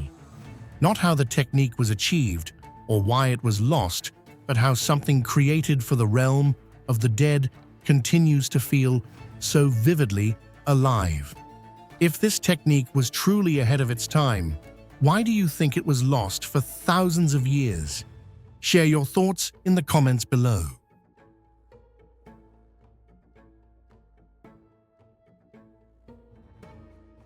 Hidden within the central landscapes of Zambia, the Mumba caves stand as one of the most quietly profound archaeological sites in Africa. At first glance, these rock shelters appear unremarkable: weathered stone, shadowed interiors, and layers of dust accumulated over millennia. Yet beneath this modest exterior lies something far more extraordinary, a continuous record of human presence, stretching back over 300,000 years. Few places on Earth offer such an uninterrupted narrative of human occupation, and even fewer raise as many questions about the nature of that presence. What makes Mumba caves so compelling is not merely their age, but their persistence. Across vast stretches of time, through climatic shifts, technological revolutions, and the rise and fall of entire cultural systems, humans kept returning to this same place. Generation after generation, separated by thousands of years, and often possessing vastly different tools, behaviors, and knowledge, found their way back to these caves. This repetition is not easily explained, and it is here, in this pattern of return, that the deepest mystery of Mumba begins to emerge. Archaeological excavations reveal a complex stratigraphy, with each layer representing a distinct chapter in human history. The lowest levels date back to the Middle Stone Age, containing primitive stone tools shaped by early humans whose cognitive abilities were still developing. Above these layers, more refined tools begin to appear, evidence of gradual innovation, adaptation, and learning. Yet this progression is not linear. In some strata, technological sophistication seems to regress, with simpler tools replacing more advanced ones. This irregular pattern suggests that different groups, perhaps unrelated or only loosely connected, occupied the caves at different times. Each brought their own traditions, skills, and ways of understanding the world. Traces of fire are scattered throughout these layers, indicating that the inhabitants of Mumba caves had at various points learned to harness one of humanity's most transformative discoveries. Charcoal deposits and ash lenses suggest repeated use of controlled fire, likely for warmth, cooking, and protection. However, the exact nature of this fire use remains uncertain.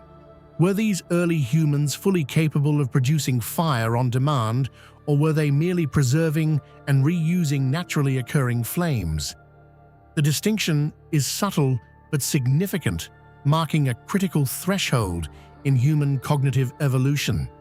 Fragments of human remains have also been uncovered, though rarely in complete form. These scattered bones offer tantalizing hints of those who once lived or perhaps died within the caves. Yet their incomplete nature raises more questions than answers. Were these individuals buried intentionally, suggesting ritual or symbolic behavior? Or are these remains simply the result of natural processes, their original context lost to time? Without clear burial structures or consistent patterns, the interpretation remains open, suspended between the mundane and the meaningful. But beyond tools, fire, and bones, the most striking feature of Mumba caves is the continuity itself. The site functions almost like a layered archive of human existence, with each stratum preserving a snapshot of a different era. Unlike many archaeological sites that reflect a single period of occupation, Mumba captures a sequence, a long, unbroken thread connecting distant moments in prehistory. This continuity is rare, and it forces us to confront a fundamental question: why here? Geographically, Mumba caves are not uniquely advantageous. They are not located in an area of exceptional resource abundance, nor do they offer the kind of natural defenses or strategic positioning that might explain repeated settlement. The surrounding environment, while livable, does not stand out as particularly remarkable when compared to other regions inhabited by early humans. And yet time and again, people returned. This is the core of the mystery, the sixth and most profound question that defines Mumba caves: why did humans keep coming back? One possible explanation lies in environmental stability. Perhaps the caves offered a reliable shelter in a landscape subject to climatic fluctuations. Over tens of thousands of years, shifts in rainfall, temperature, and vegetation would have transformed the surrounding region multiple times. In such a context, a known and familiar refuge, cool in the heat, dry in the rain, structurally stable, might have held enduring value. Knowledge of such a place could have been passed down through generations, becoming a fixed point in an otherwise changing world. Yet this explanation, while practical, feels incomplete. It accounts for survival, but not for persistence across such vast spans of time. There are countless caves across Africa, many offering similar or even superior conditions. Why then does Mumba stand out as a site of repeated return? Another possibility is that the caves held some form of symbolic or cultural significance. Even among early humans, there is growing evidence of abstract thought, ritual behavior, and the assignment of meaning to specific places. Mumba caves may have been more than a shelter.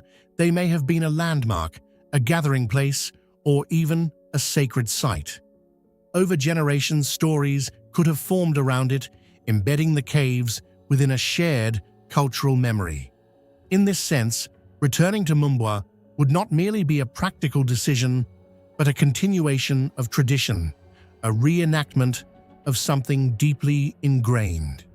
There is also the possibility of what might be called path dependency in human movement. Early migration patterns often followed familiar routes. Water sources, animal paths, seasonal cycles. If Mumba lay along such a route, it may have naturally become a recurring stop. Over time, this repetition could reinforce itself, turning coincidence into habit and habit into expectation. Future groups, even if culturally distinct from their predecessors, might independently rediscover the same advantages and make the same choice. But perhaps the most intriguing explanation is also the most difficult to prove, that Mumba caves represent an early form of place-based memory, a kind of proto-heritage site. Long before written language or formal history, humans may have recognized certain locations as meaningful simply because others had been there before. The presence of old tools, fire pits, or even bones might have signaled that this was a place of human activity, a place worth returning to. In this way, Mumba could have functioned as a silent marker across time, drawing people back, not through explicit knowledge, but through subtle traces of prior existence. If this is true, then Mumba caves are not just a record of human occupation, they are evidence of an early awareness of continuity itself. A place where the past and present overlapped, even if only faintly guiding human behavior in ways we are only beginning to understand. Ultimately, the mystery of Mumba caves resists a single explanation. It exists at the intersection of environment, culture, memory, and chance. Each layer of soil adds detail, but also deepens the enigma. The caves do not offer clear answers. Instead, they present a pattern, one that challenges our assumptions about how and why early humans moved through their world. In a broader sense, Mumba forces us to reconsider the nature of human history. We often imagine progress as a straight line, a steady ascent from simplicity to complexity. But the evidence here suggests something far more intricate: cycles of advancement and regression, occupation and abandonment, forgetting and rediscovery. And within this complexity, certain places, like Mumba, remain constant.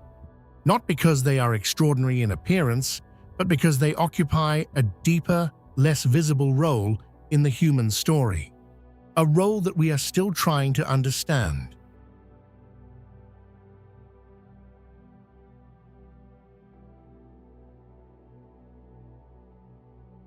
Perched on a hill overlooking the ancient routes leading into Cusco, Puka Pukara stands as one of the lesser-known yet deeply intriguing remnants of the Inca world.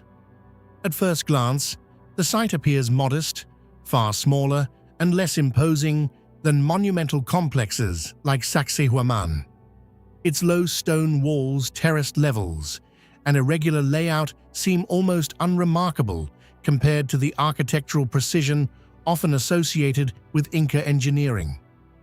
Yet it is precisely this apparent simplicity that has fueled a growing sense of mystery.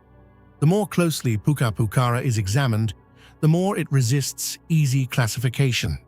The name itself, meaning Red Fortress in Quechua, derives from a striking visual effect. At sunset, the stones of the structure take on a deep reddish hue. Whether this is purely the result of natural mineral composition or evidence of subtle material treatment remains debated. Regardless, the phenomenon contributes to the site's aura, hinting that even its most visible features may not be entirely straightforward. Structurally, Puka Pukara consists of a series of terraces, stairways, and enclosed spaces that cascade along the slope of the hill. The layout appears functional, even defensive, with elevated vantage points, offering clear lines of sight across the surrounding landscape. From this position, one could monitor movement along key routes leading toward Cusco, suggesting a strategic purpose. However, unlike conventional fortifications, there is little evidence of heavy defensive infrastructure, no massive walls, no clear signs of siege preparation, and no archaeological traces of sustained conflict. This discrepancy introduces the first layer of ambiguity. If it was a fortress, it was not designed for warfare in the way one might expect. Adding to the complexity is the presence of a carefully constructed water system. Channels guide water through different levels of the site, feeding into small basins and possibly controlled flow areas. Such hydraulic features are not unusual in Inca architecture, but their presence here raises questions. A purely military outpost would not necessarily require such refined water management, especially on this scale. Instead, these elements suggest comfort ritual use or even ceremonial purification. The proximity of Puka Pukara to Tambomachai, often referred to as a royal bathing complex, further complicates interpretations, implying that the site may have played a role in a broader network of elite or sacred spaces. It is within this network that Puka Pukara begins to reveal its most intriguing dimension. Nearby sites, such as Chenko and Saksai Huaman, are widely understood to have ceremonial and symbolic significance beyond their practical uses. Together, they form a landscape that appears deliberately organized, possibly aligned with religious practices, astronomical observations, or royal processions. In this context, Puka Pukara may not be an isolated structure at all, but rather a component of a larger integrated system, one whose full purpose has yet to be deciphered. This brings us to the central mystery that defines Puka Pukara. What was its true function? Several competing theories attempt to answer this question, yet none fully account for all of the evidence. The traditional interpretation identifies the site as a military fortress. Its elevated position, segmented layout, and commanding views certainly support this idea. It could have served as a checkpoint guarding access to Cusco and monitoring travelers or potential threats. However, the absence of clear defensive features and the lack of evidence for conflict weaken this explanation. Another theory proposes that Puka Pukara functioned as a royal rest stop, a place where the Inca elite could pause during journeys between important sites. The presence of water channels, the manageable scale of the structures, and its proximity to Tambomachai lend credibility to this interpretation. It may have offered a controlled environment for rest preparation or transition between ceremonial locations. Yet this raises further questions. If it was simply a resting place, why the strategic positioning and layered design? A third possibility suggests that the site had a ceremonial or ritual purpose. The integration of water, the connection to nearby sacred sites, and the overall layout could indicate that Puka Pukara was used for specific religious functions. It might have been a place of purification before entering more sacred spaces, or a station within a larger ritual journey. This theory aligns with the Inca tendency to embed spiritual meaning within their landscapes. Still, it does not fully explain the defensive characteristics that the site undeniably possesses. Perhaps the most compelling interpretation is that Puka Pukara was not limited to a single function. Instead, it may have been a multifunctional site, simultaneously serving as a checkpoint, a ceremonial station, and a temporary residence for elites. In the Inca worldview, such overlapping purposes were not uncommon. Practical, political, and spiritual elements often coexisted within the same space, reflecting a holistic approach to architecture and landscape design. Yet even this flexible explanation leaves gaps. There are still aspects of the site that seem disproportionate or inconsistent with any one role. Certain features appear over-engineered for simple use, while others seem underdeveloped for strategic defense. This imbalance suggests that there may be factors we have not yet considered: lost knowledge, undocumented practices, or symbolic meanings that have not survived in the archaeological record.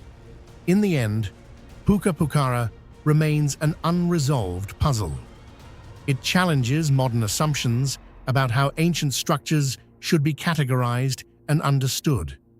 Its simplicity is deceptive, concealing layers of intention that are not immediately visible. Rather than fitting neatly into established definitions, it exists in a space between them, a reminder that the Inca civilization may have operated with a level of complexity that continues to elude us. The true function of Puka Pukara may never be fully known, and perhaps that is precisely what makes it so compelling. It stands not as a monument to what we understand about the past, but as a testament to what we do not, a silent structure overlooking the valleys of Cusco, holding on to a purpose that has yet to be uncovered. What do you think the true function of Puka Pukara was? A military fortress, a royal rest stop, or a ceremonial site? We still don't fully understand. Share your thoughts in the comments below.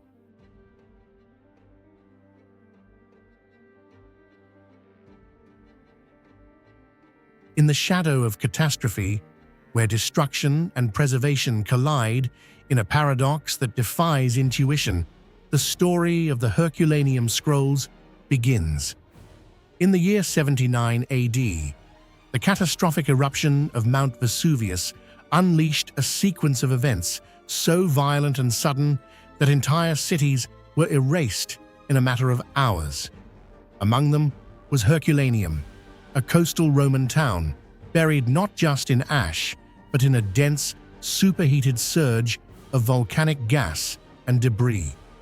Temperatures are believed to have reached between 400 and 500 degrees Celsius, conditions more than sufficient to annihilate organic material entirely. And yet, within this inferno, something extraordinary happened. Instead of being reduced to ash, a collection of papyrus scrolls stored in what is now known as the Villa of the Papyri underwent a process of carbonization. The intense heat drove out moisture and volatile compounds, transforming the delicate plant fibers of papyrus into a brittle charcoal-like substance. At first glance, this seems like a total loss. The scrolls are blackened, fragile, and fused into tight cylinders that crumble at the slightest touch. For centuries, they were considered unreadable relics, ghosts of texts that could never be recovered. But paradoxically, this very process of carbonization is what preserved them. Unlike papyrus, exposed to normal environmental decay, which would have decomposed entirely over the course of centuries, these scrolls were effectively sealed in a carbonized shell. Their structure remained intact, layer upon layer, frozen in time. What appeared to be destruction was in fact a rare form of preservation, one that locked ancient knowledge inside a material that resisted biological decay but resisted human access just as stubbornly. The Villa of the Papyri, where these scrolls were discovered in the 18th century, represents the only intact library from the Greco-Roman world ever found.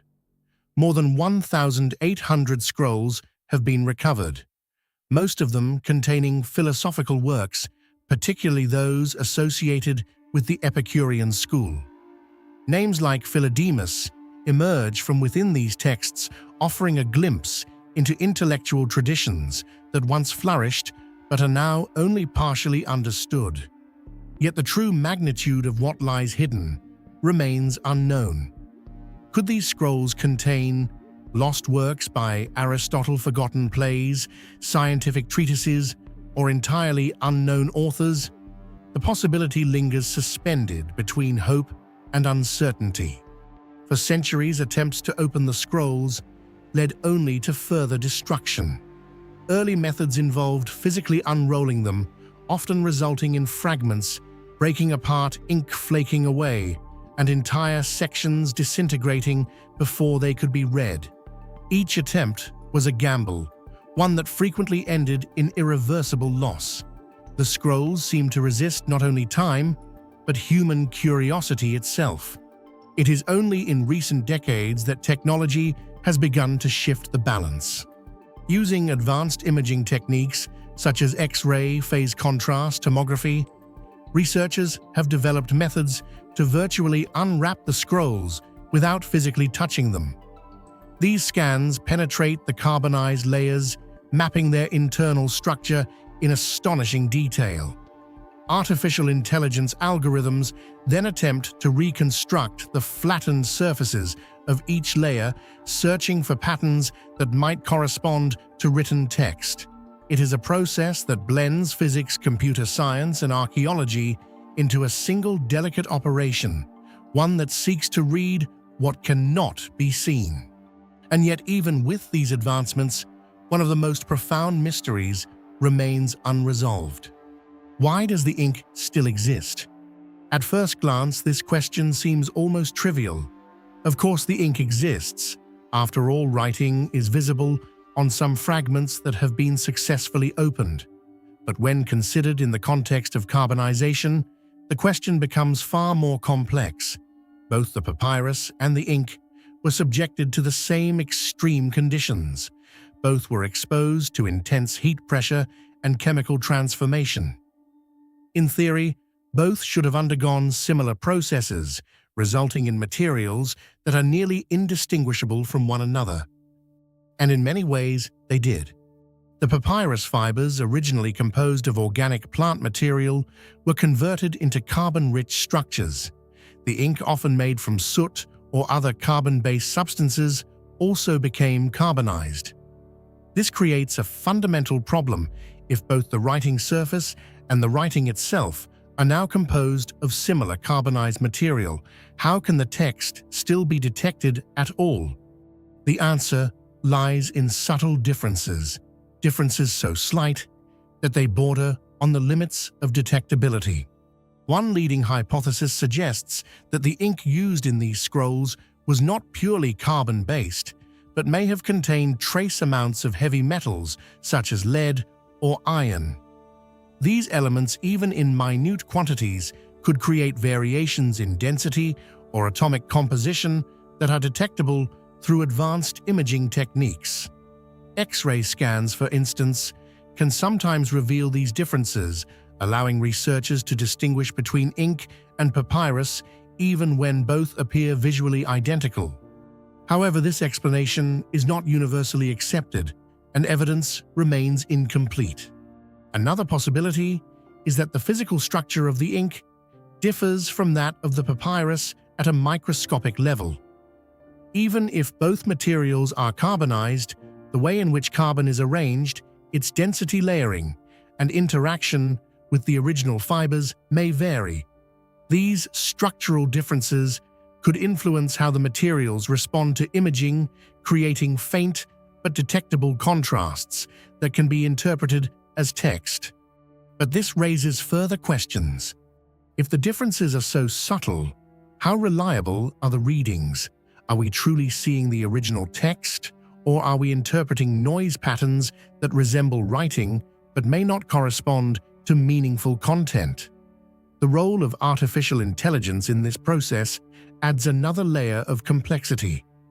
Machine learning algorithms are trained to recognize patterns, but they are also capable of generating false positives, especially when working with incomplete or ambiguous data. In this sense, the act of reading the Herculaneum scrolls is not just a technical challenge, it is an epistemological one.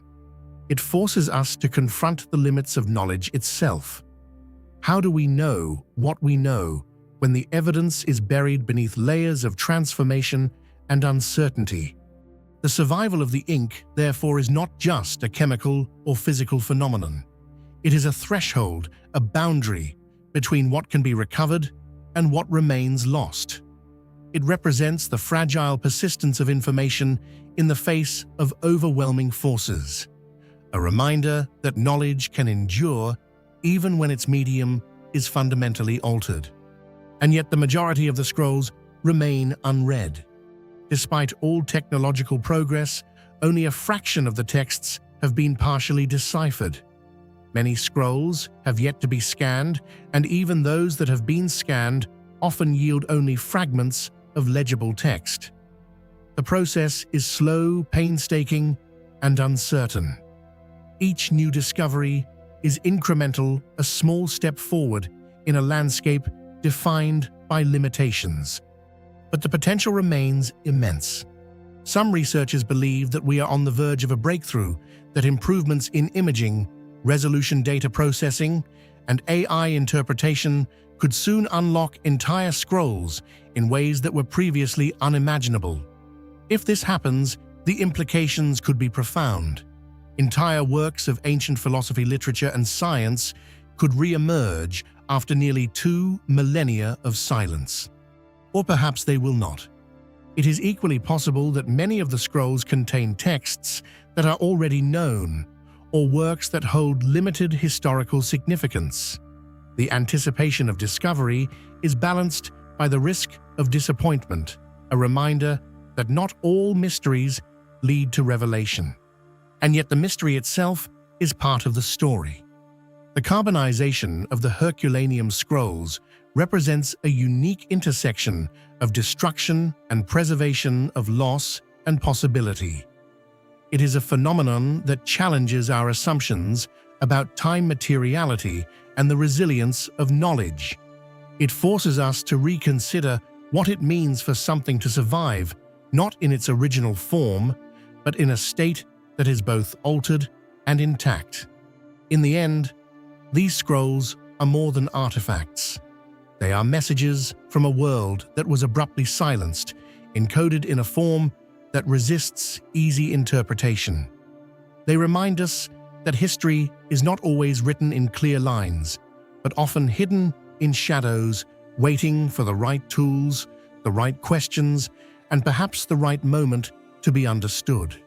And until that moment arrives, the ink within these carbonized scrolls will remain one of the most haunting mysteries of the ancient world, visible yet unreadable, preserved yet inaccessible, a voice that endures but has not yet fully spoken. If one day we could fully read these scrolls, do you think they would reveal lost knowledge that could change history, or just ordinary texts? Share your thoughts in the comments below.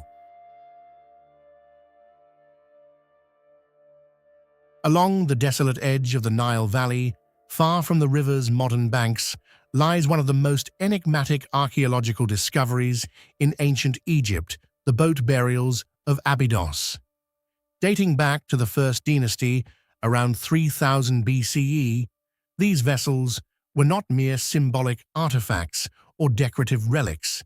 They were full-scale boats, carefully constructed, deliberately dismantled, and methodically interred in long, narrow pits beside royal funerary enclosures. At first glance, their presence seems almost paradoxical. Boats belong to water, to movement, to life along the Nile. Yet here they are, buried deep in the desert, far from any navigable channel. This contradiction immediately raises a deeper question. What role did these vessels truly serve? Were they practical tools, sacred symbols, or something that existed in the blurred boundary between the two? The arrangement itself suggests intention. The boats were placed in parallel alignments, each within its own pit, forming what appears to be a carefully planned funerary landscape. This was not random disposal.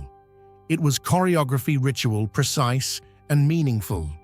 Each vessel seems to have been positioned as part of a larger design, one that we are only beginning to understand. Ancient Egyptian cosmology offers one possible explanation. In their worldview, death was not an end, but a transition, a journey into another realm. The pharaoh, as both ruler and divine intermediary, required the means to navigate this journey. And in a civilization defined by the Nile, the most natural vehicle for passage was the boat. The concept of the solar bark, used by the sun god Ra to traverse the sky and the underworld, provides a powerful symbolic parallel. Just as Ra sailed through darkness to be reborn each dawn, so too would the king embark on his own eternal voyage. In this context, the Abydos boats may have functioned as more than grave goods. They were instruments of transformation vehicles that enabled the deceased to move between worlds. Yet the absence of explicit inscriptions leaves room for uncertainty. No text definitively states their purpose. Instead, archaeologists must rely on spatial relationships, construction details, and comparative analysis. The result is a compelling but incomplete picture, one that invites interpretation rather than providing clear answers. What truly elevates the Abydos boat burials from ritual curiosity to technological mystery is the extraordinary sophistication of their construction. These vessels were not crude or experimental.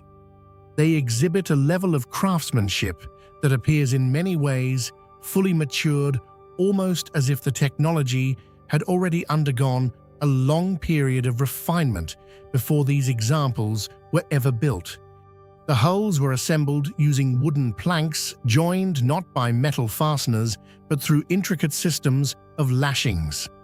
Ropes threaded through precisely carved holes held the structure together with remarkable strength and flexibility.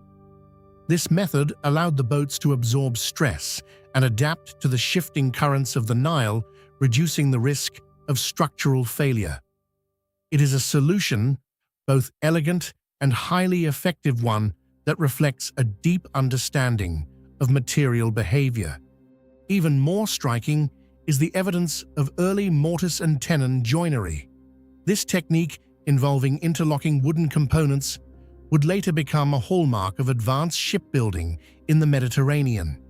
Yet here it appears in a much earlier context, raising an unsettling possibility that the origins of complex naval engineering may extend further back than previously assumed.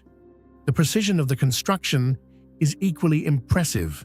The planks were shaped and aligned with care-forming smooth, hydrodynamic hulls capable of efficient movement through water. This was not the work of trial and error. It suggests standardized methods, skilled labor, and perhaps even specialized knowledge passed down through generations. And yet this creates a paradox. Where is the evidence of earlier, simpler boats leading up to this level of sophistication? The archaeological record offers few clear predecessors. Instead, the Abydos vessels seem to emerge almost fully formed, as if representing a technological leap rather than a gradual evolution. This absence of developmental stages has led some researchers to question whether our understanding of early Egyptian engineering is incomplete. Could there have been earlier traditions now lost to time that laid the foundation for these advanced techniques? Or does this reflect a broader pattern in ancient innovation where knowledge appears suddenly fully realized and without clear origins? Adding another layer to the mystery is the possibility that these boats were not built solely for burial. Subtle traces on the wood abrasion patterns where marks and indications of water exposure suggest that some of the vessels may have been used in real conditions before being interred. If this interpretation is correct, then the boats were not symbolic replicas, but functional objects with lived histories. They may have carried people goods, or even participated in ceremonial processions along the Nile. Only later were they dismantled and buried, transformed from tools of the living world into offerings for the dead. This practice, if intentional, reflects a profound cultural logic. Rather than creating objects specifically for the afterlife, the Egyptians may have chosen items imbued with real-world significance. In doing so, they ensured that the king's journey beyond death was supported by objects that had already proven their value in life. The spatial organization of the boat burials reinforces the idea that this was a carefully designed ritual complex. The vessels are not randomly scattered, but arranged with deliberate orientation and spacing. Their alignment may correspond to symbolic directions, cosmological beliefs, or ceremonial pathways that are no longer visible. Each boat, though similar in form, may have served a distinct role within this system. Some could represent journeys across the celestial realm, others passages through the underworld, and still others connections to earthly power. Without written explanations, these interpretations remain speculative, but the consistency of the layout suggests underlying meaning. Ultimately, the function of the Abydos boat burials cannot be reduced to a single explanation. They exist at the intersection of technology, religion, and symbolism. They are practical objects transformed into sacred instruments, engineered with precision, yet embedded in mystery. What makes them truly remarkable is not just their age, but their complexity. They challenge the assumption that early civilizations developed technology slowly and predictably. Instead, they hint at periods of rapid innovation of knowledge that appears suddenly and leaves few traces of its origins. The boats of Abydos remain silent, their purpose only partially revealed. But in their construction, in the ropes that bind their planks, in the joints that hold their form, we glimpse a level of understanding that feels unexpectedly modern. And in that realization lies the deepest mystery of all, not what these boats were, but how a civilization so ancient could build something so advanced and leave behind so few clues as to how they learned to do it. What do you think is the most mysterious aspect of the Abydos boats, their advanced construction technology, or their true purpose in the afterlife? Share your thoughts in the comments below.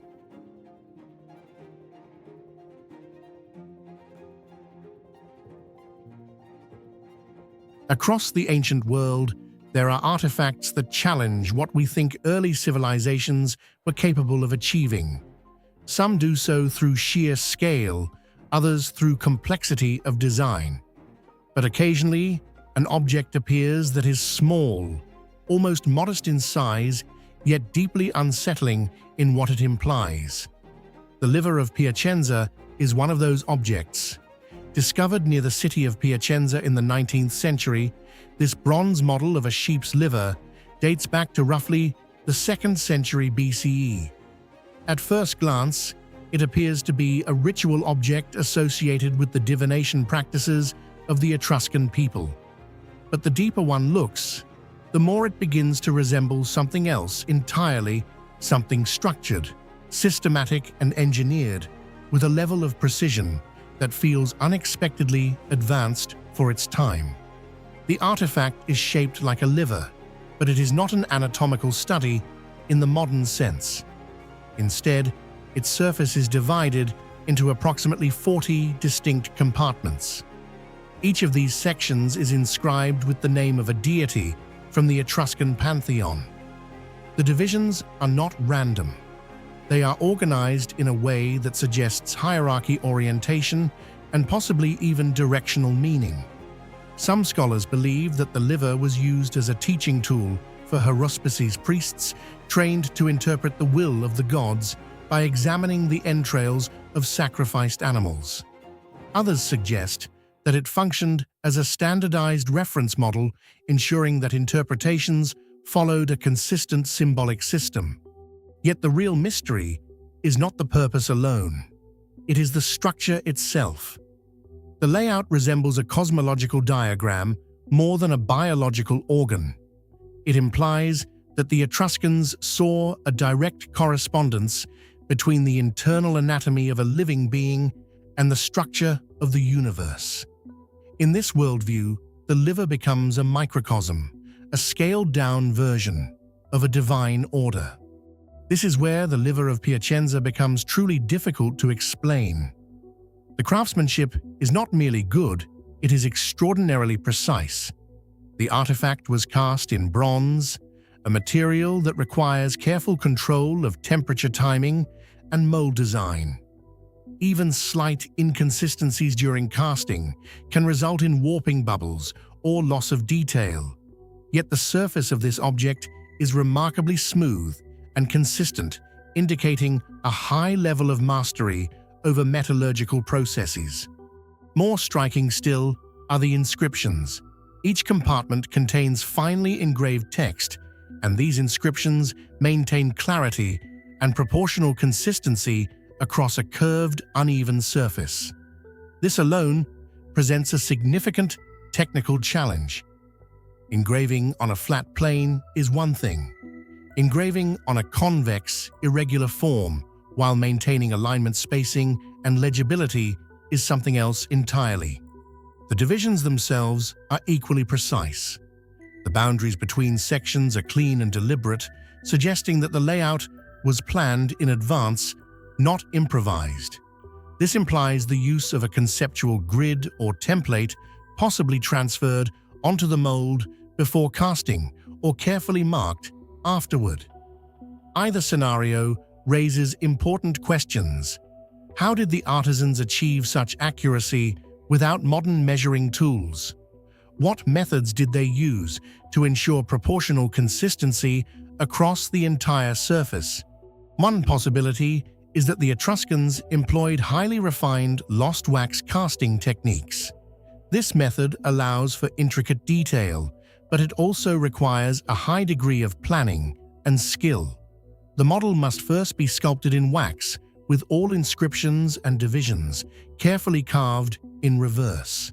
It is then encased in a mold, the wax is melted away, and molten bronze is poured into the cavity. Any mistake at the wax stage becomes permanent in the final product. If this is indeed how the liver of Piacenza was made, then the artisans were not only skilled metalworkers, but also precise planners, capable of visualizing complex layouts in reverse and executing them flawlessly. This level of coordination between design and execution suggests a tradition of craftsmanship that was both advanced and highly disciplined. Another possibility is that the inscriptions were added after casting using fine tools to carve into the hardened bronze. But this raises its own challenges. Bronze is not an easy material to engrave, especially with the level of uniformity seen here. Maintaining consistent depth line thickness and spacing across dozens of compartments would require exceptional control and possibly specialized tools. In either case, the result is the same: an artifact that exhibits a degree of precision that feels almost out of place in its historical context. It does not look experimental. It does not look crude. It looks deliberate, measured, and refined. Despite its apparent sophistication, the liver of Piacenza does not come with a manual. We can identify the names of deities, we can observe the divisions, and we can compare it to known practices of Etruscan divination. But the exact method of interpretation remains elusive. How did a haruspex read the liver? Did each section correspond to a specific region of the sky? Were certain patterns considered favorable or ominous? The absence of written explanations leaves us with a system that is only partially understood. It is like discovering a complex instrument without knowing how to play it. The structure is there, the design is clear, but the operational logic is missing. What makes the liver of Piacenza so compelling is not just its function or its craftsmanship, but what it suggests about the people who created it. This is not an object of random belief or unstructured ritual. It is evidence of a system, one that integrates religion, observation, symbolism, and technical skill into a single artifact. The precision of its construction implies that accuracy mattered. The organization of its sections implies that meaning was structured, not arbitrary. Together, these features point to a form of knowledge that was both symbolic and systematic. It raises a provocative question. Were the Etruscans simply practicing divination, or were they encoding a deeper understanding of patterns they observed in nature, in the sky, and in the living body? The liver of Piacenza stands as a reminder that ancient technologies are not always defined by scale. Sometimes the most revealing artifacts are those that combine precision, symbolism, and purpose in ways that are difficult to fully decode. It is a bronze object shaped like a liver, but it is also a map, a tool, and possibly a record of a worldview that has largely been lost. Its craftsmanship challenges our assumptions about ancient capabilities. Its structure challenges our understanding of ancient thought. And perhaps most intriguingly, it suggests that the line between ritual and knowledge in the ancient world may have been far thinner than we tend to believe. What do you find more unbelievable about the liver of Piacenza? Is it the fact that an ancient civilization could create an object with such high technical precision, or that they developed an entire complex system of meaning around it? Share your thoughts in the comments below. Are you more impressed by their technology or their way of thinking?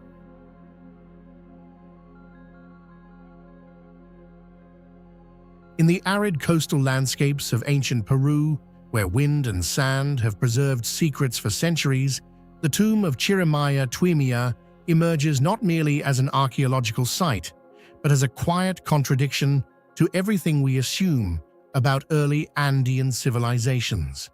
At first glance, it appears to be one of many elite burials scattered across the region, another resting place for a figure of importance surrounded by offerings meant to accompany them into the afterlife. Yet as researchers began to examine its contents more closely, it became increasingly clear that this tomb does not comfortably fit within the established narrative of technological and cultural development. Instead, it challenges it. The identity of the individual buried within the tomb remains uncertain, though the richness and symbolic density of the grave goods strongly suggest a person of extraordinary status. Whether a political leader, a spiritual intermediary, or a figure embodying both roles simultaneously, the occupant of this tomb was clearly positioned at the intersection of power and belief. The absence of definitive historical records only deepens the mystery. There are no inscriptions naming them, no direct parallels that firmly anchor them within a known lineage. It is as if this individual belonged to a chapter of history that has been partially erased, leaving behind only fragments, artifacts without a voice. Those artifacts, however, speak in other ways. Gold ornaments, finely crafted ceramics, and ritual objects were carefully arranged around the body, not in chaotic abundance, but in deliberate order. Each item appears to occupy a meaningful position, forming a spatial language that suggests intention rather than decoration. Many of these objects bear complex iconography hybrid figures that blur the boundary between human and animal patterns, that repeat with mathematical precision, and motifs that do not fully align with any single known cultural tradition in the Andean world. This blending of styles raises a compelling possibility that the tomb belongs to a transitional culture, one that absorbed influences from multiple sources while developing its own unique symbolic system. The positioning of the body itself reinforces this sense of intentional design. Placed in a tightly flexed posture, reminiscent of a fetus, the deceased appears to be symbolically returning to a state of origin. This posture, commonly interpreted as a representation of rebirth, aligns with broader Andean cosmologies that view death not as an end, but as a transformation. The orientation of the burial, possibly aligned with solar or celestial events, further suggests that the tomb was conceived as part of a larger cosmic framework. It was not simply a place of rest, but a carefully constructed threshold between worlds. Yet it is within the craftsmanship of the objects themselves that the most unsettling questions begin to emerge. At the time this tomb is believed to have been created, the technological capabilities of Andean societies are generally understood to have been relatively limited in terms of metallurgy and precision tooling. And yet the artifacts found within Chirimaya Twimia tell a different story, one of skill control and refinement that seems to exceed those expectations. The metalwork in particular is striking. Gold surfaces appear smooth and uniform, with an almost polished finish that shows little evidence of the rudimentary hammering techniques typically associated with early metallurgy. Edges are clean, curves are consistent, and decorative elements are executed with a level of symmetry that suggests careful planning and exceptional control. In some pieces, the detailing is so fine that it challenges the limits of what could reasonably be achieved using the tools believed to have been available at the time. There are no obvious signs of trial and error, no irregularities that would hint at experimentation. Instead, what we see is confidence and assurance in technique that implies long-standing mastery. This raises an uncomfortable question: if these objects were created using known methods, why do they appear so far removed from what those methods should produce? One possibility is that our understanding of ancient Andean technology is incomplete. Techniques may have existed that left little archaeological trace methods passed down through generations and lost before they could be documented. Another possibility is that the tools themselves were more advanced than we currently assume, perhaps made from perishable materials that did not survive the passage of time. Organic abrasives, specialized polishing compounds, or even forms of controlled heating could have played a role in achieving these finishes. The ceramics present a similar puzzle. Their surfaces are not only finely shaped, but decorated with intricate patterns that maintain consistency across the entire object. Achieving such uniformity would require not only artistic skill, but also a precise understanding of material behavior, how clay responds to pressure, how pigments interact with heat, and how to control firing conditions to avoid distortion.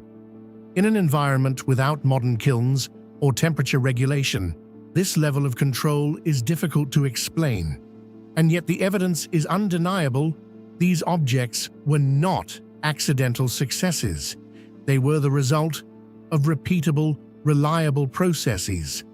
Even more intriguing are the micro details, tiny incisions, subtle texturing, and layered designs that suggest work at a scale that would have required extraordinary patience and possibly magnification techniques that we do not typically associate with this period.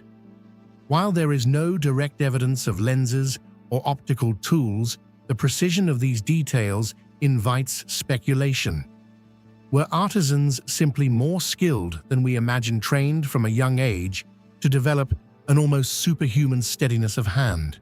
Or did they possess techniques that enhanced their ability to work at such fine scales? What makes this even more compelling is the absence of transitional artifacts. In many archaeological contexts, we see a gradual progression, early crude attempts followed by increasingly refined examples.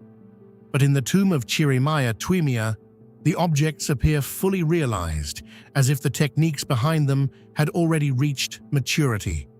This lack of visible evolution suggests that the knowledge required to produce these items was already well established, even if the broader archaeological record does not clearly reflect it. Taken together, these observations point toward a conclusion that is both fascinating and unsettling. The people who created these objects may have possessed a level of technical sophistication that has been underestimated or misunderstood. Not in the sense of modern machinery or industrial processes, but in a deeply refined, material-focused knowledge. An intimate understanding of metals, minerals, and organic compounds that allowed them to manipulate their environment with remarkable precision. And yet, despite all this, the true nature of their techniques remains elusive. No written records explain their methods. No surviving workshops provide clear evidence of their processes. What we are left with are the results objects that exist undeniably, yet resist easy explanation. They stand as silent witnesses to a body of knowledge that has for the most part disappeared.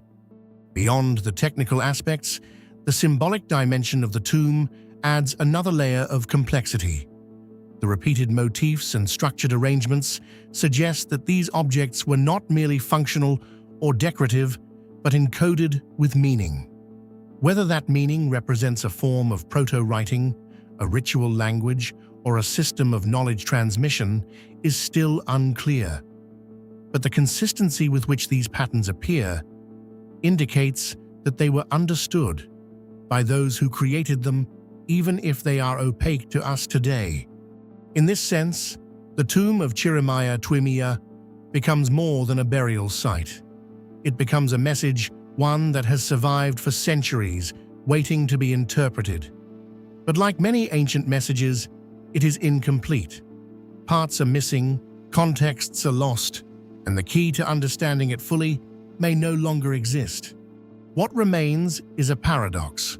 On one hand, the tomb fits within the broader framework of Andean burial practices, a high-status individual accompanied by offerings prepared for a journey beyond death. On the other hand, the level of craftsmanship and symbolic complexity challenges our assumptions about the limits of ancient technology and knowledge. It forces us to reconsider what we think we know and to acknowledge the possibility that entire systems of expertise may have existed, flourished, and vanished without leaving a clear trace. In the end, the tomb of Chirimaya Twimia does not provide answers so much as it provokes questions. It invites us to look closer, to question more deeply, and to remain open to the idea that the past is not as simple or as primitive as it is often portrayed. Somewhere in the interplay between gold and clay, between symbol and silence, lies a story that we are only just beginning to glimpse. Do you think the craftsmanship in the tomb of Chirimaya Twimia is simply the result of ancient human skill or evidence of lost knowledge? Share your thoughts in the comments below.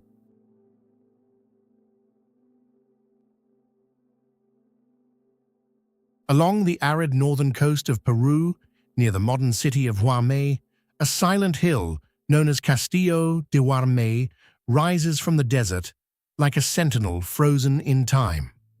For centuries it seemed insignificant, just another weathered formation shaped by wind salt and the slow erosion of ages. Nothing about its surface hinted at what lay beneath. And yet hidden within its core, archaeologists would uncover one of the most extraordinary burial complexes ever found in the Americas, an untouched chamber of power ritual and forgotten knowledge belonging to the enigmatic Wari civilization. This discovery did not simply enrich the historical record. It challenged it, reshaping what we thought we knew about authority, innovation, and artistic mastery in the ancient world. The name Huarmey Burial Towers conjures images of vertical monuments piercing the sky. But reality tells a different story, one far more intricate and far more deliberate. Beneath the surface lies a hidden architecture, a labyrinth of subterranean chambers, engineered with precision and intent. These are not simple graves, they are constructed spaces, planned, layered, and protected. Narrow corridors guide movement into sealed inner sanctums, each chamber shielded by stone barriers and carefully placed fills. The design itself feels almost defensive, as though anticipating intrusion long before it could occur. And remarkably, it succeeded. For more than 1,000 years, this burial complex remained untouched, sealed away from looters, preserved in a state of near perfection that is almost unheard of in Andean archaeology. When the chambers were finally opened, what emerged was not disorder, but design, not chaos, but control. Inside, more than 60 individuals were discovered, many encased in elaborate funerary bundles arranged with intention and care. But it was their identity that stunned researchers. The majority were women, elite, adorned, and unmistakably powerful. They were buried with gold, silver, and finely crafted artifacts that signaled status of the highest order. These were not peripheral figures in their society. They were central to it. Their presence suggests a hierarchy in which women may have held significant, perhaps even dominant roles. It is a revelation that forces us to reconsider long-held assumptions about gender and authority in ancient civilizations, revealing a social structure far more complex than previously imagined. And yet among all the discoveries within Huame, one element stands above the rest, not in size, but in mystery. The textiles. At first glance, they seem impossibly fragile. Threads so fine they should have dissolved centuries ago. Fibers that by all logic should have returned to dust long before our time. And yet, they remain intact, vibrant, and hauntingly precise.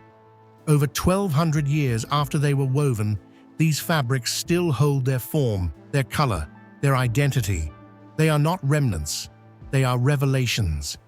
Each textile is a masterpiece of engineering disguised as art.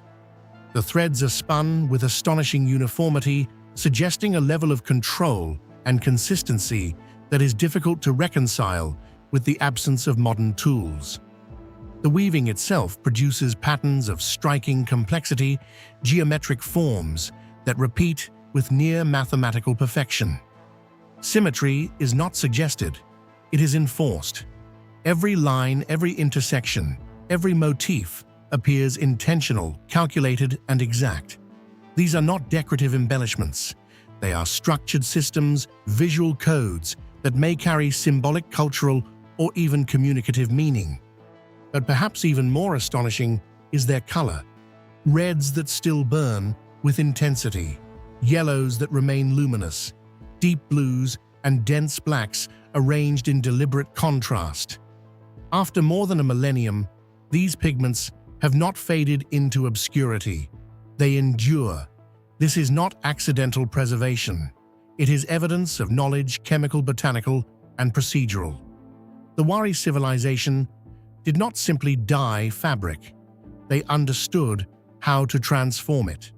They mastered the interaction between fiber and pigment, creating bonds strong enough to resist time itself. Some researchers believe these dyes were produced through complex processes involving plant extracts, mineral compounds, and carefully controlled heating techniques. Yet even today, the exact methods remain only partially understood. And then there is the question that lingers behind every thread: how were they made? The creation of such textiles would have required immense time, discipline, and organization. These are not the works of isolated individuals experimenting with craft. They suggest systems-structured production, specialized knowledge, and possibly even centralized workshops. The consistency across different pieces implies shared techniques, standardized practices, and a level of coordination that borders on industrial thinking. In this sense, the textiles are not just artifacts of beauty. They are evidence of a technological culture, one that prioritized precision, innovation, and control. What makes this even more extraordinary is the simplicity of the tools available. There is no evidence of advanced machinery, no metal looms, no mechanized processes, only wood fiber and human hands. And yet from these humble materials emerged creations of staggering complexity. It forces an uncomfortable question, one that challenges modern assumptions of progress. Is technology defined by tools or by knowledge? Some scholars argue that the true sophistication of the Wari civilization lies not in what they used, but in what they understood. Generations of accumulated knowledge may have allowed them to manipulate materials with extraordinary efficiency. Others suggest that production was conducted under tightly controlled conditions, where every variable from tension to temperature was carefully managed. There are even theories that the patterns themselves were conceptualized using early forms of abstract planning, hinting at a cognitive framework that parallels mathematical thinking. Whatever the answer, the textiles of Quilmes resist simple explanation. They stand at the intersection of art and science, tradition and innovation. They are both tangible and enigmatic objects that can be touched yet not fully understood. And within this context, their placement becomes even more significant. These textiles were not stored, traded, or discarded. They were buried, carefully wrapped around individuals of immense importance. The women of Quilmes were enveloped in these fabrics as though the textiles themselves were extensions of their identity. In Andean culture, cloth was never merely decorative. It was expressive. It communicated rank lineage belief. To wear such a textile was to embody meaning. To be buried within one was to carry that meaning beyond death. Here, within the sealed chambers of Quilmes power, was not only displayed through metal and ornamentation, but through fabric, through threads that spoke of knowledge mastery and cultural depth. And yet, for all this sophistication, the civilization behind it did not endure. The Wari civilization, once a dominant force across the Andes, eventually faded from history. No written records explain its collapse. No clear narrative marks its end. Theories point to environmental stress, internal instability, or shifting networks of trade and influence. But none fully capture the abruptness of its disappearance. It is as though a system of immense complexity simply unraveled. Sites like Quilmes remain as fragments of that lost world, preserved moments of a civilization that vanished without leaving a voice behind.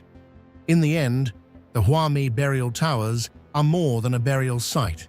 They are a contradiction, a place where simplicity produces sophistication, where fragile threads outlast entire empires, where silence carries more meaning than words. And perhaps the most profound mystery is not how these textiles were created, but why we are only now beginning to understand just how advanced they truly were. What do you think about the Wari's textile technology? Was it simply craftsmanship, or a form of lost technology far ahead of its time?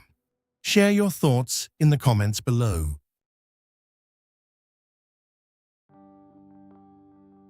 On the arid northern coast of Peru, where desert sands stretch toward the restless winds of the Pacific, there exists a place that quietly defies expectation and challenges everything we think we know about ancient engineering. Tucume. At first glance, Tucume does not overwhelm the eye.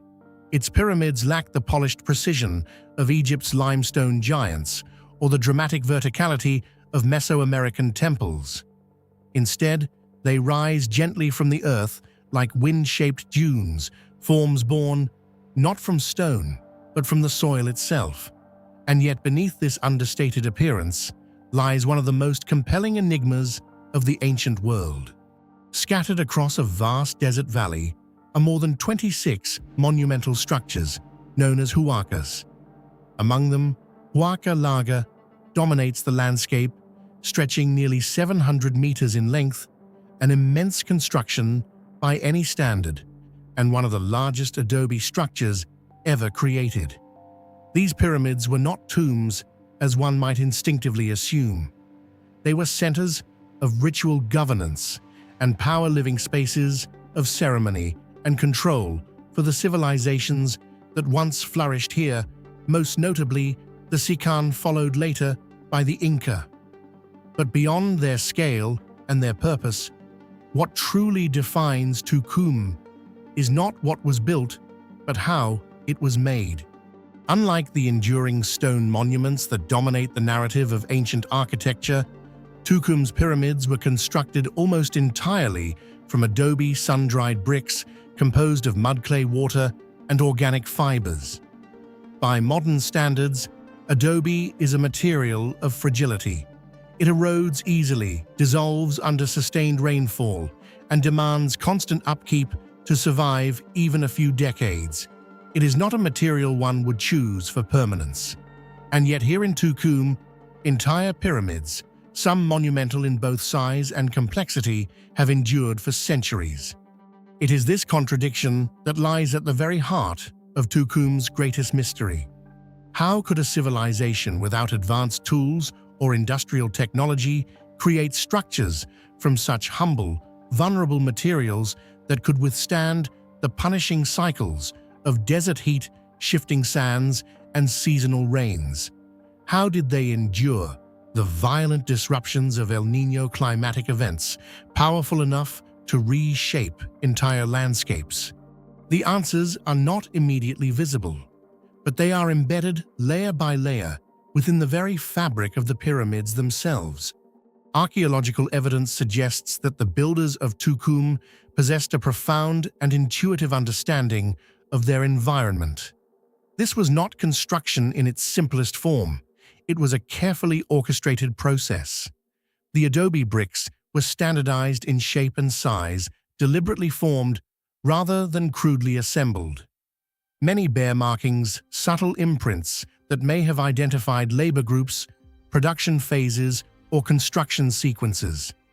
This points to a level of organization that goes far beyond primitive building. It reveals a system structured, deliberate, and remarkably efficient.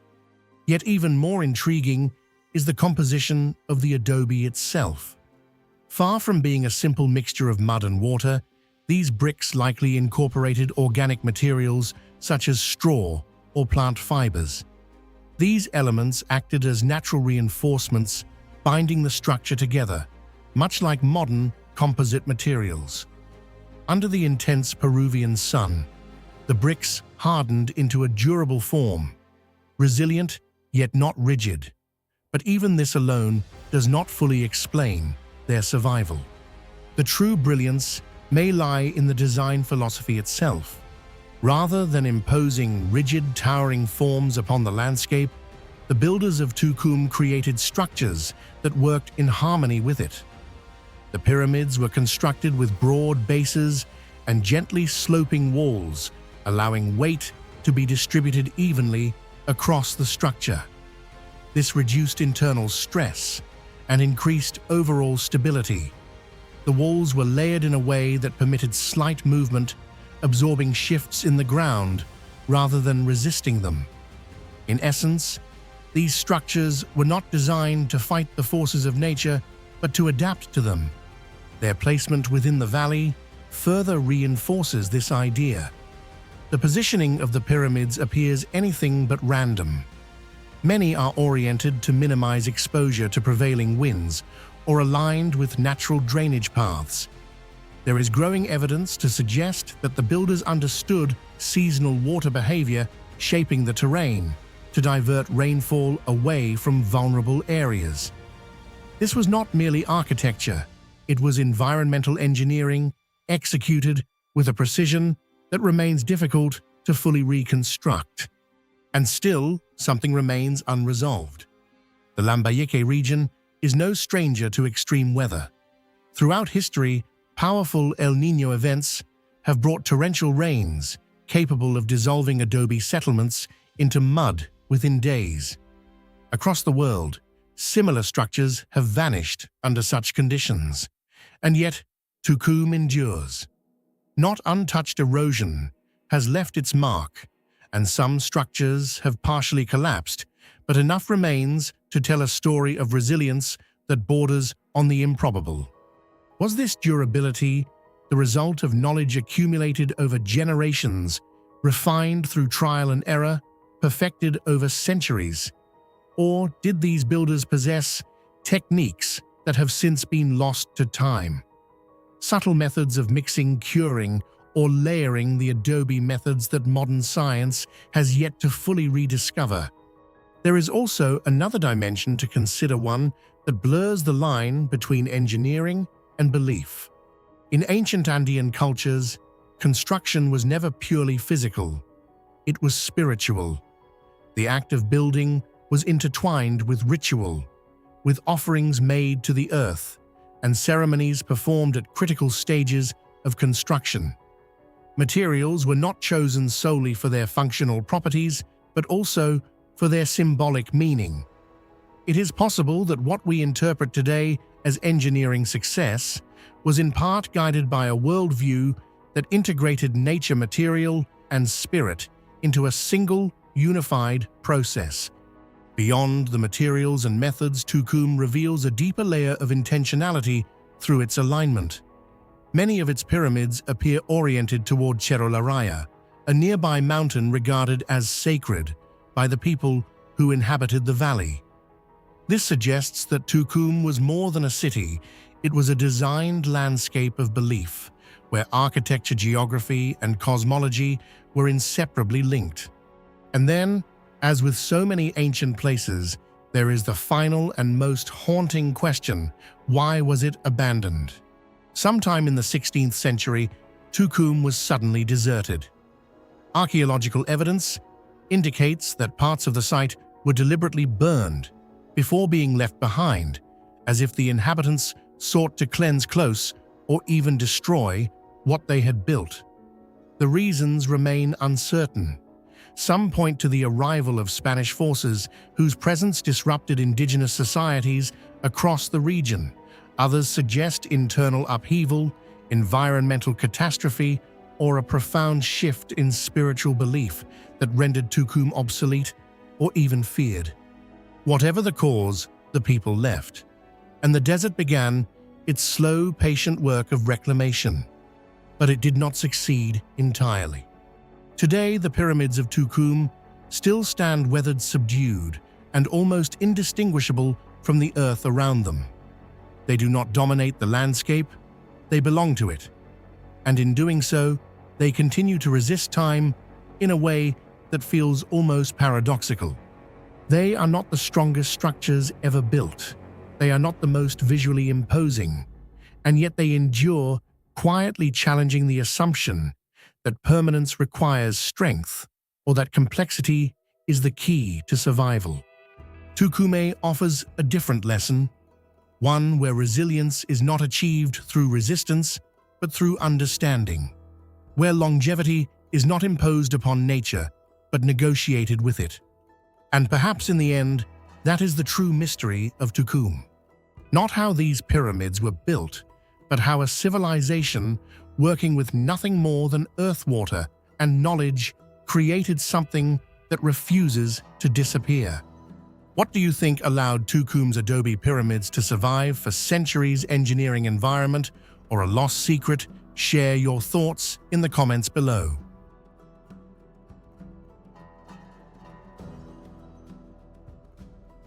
Across the remote desert plains of northern Yemen, in the region known as Al-Jof, stands the silent stone skeleton of a city that once pulsed with trade, ritual, and power. Today, it is called Barakish. In antiquity, it was known as Yathil, a thriving urban center of the Manaean kingdom, one of the great yet often overlooked civilizations of ancient Arabia. Winds now move freely through its ruins, carrying dust across broken temples and abandoned streets. Yet one feature of this city continues to resist both time and explanation: the walls. From a distance, the defensive system of Barakish appears rather modest.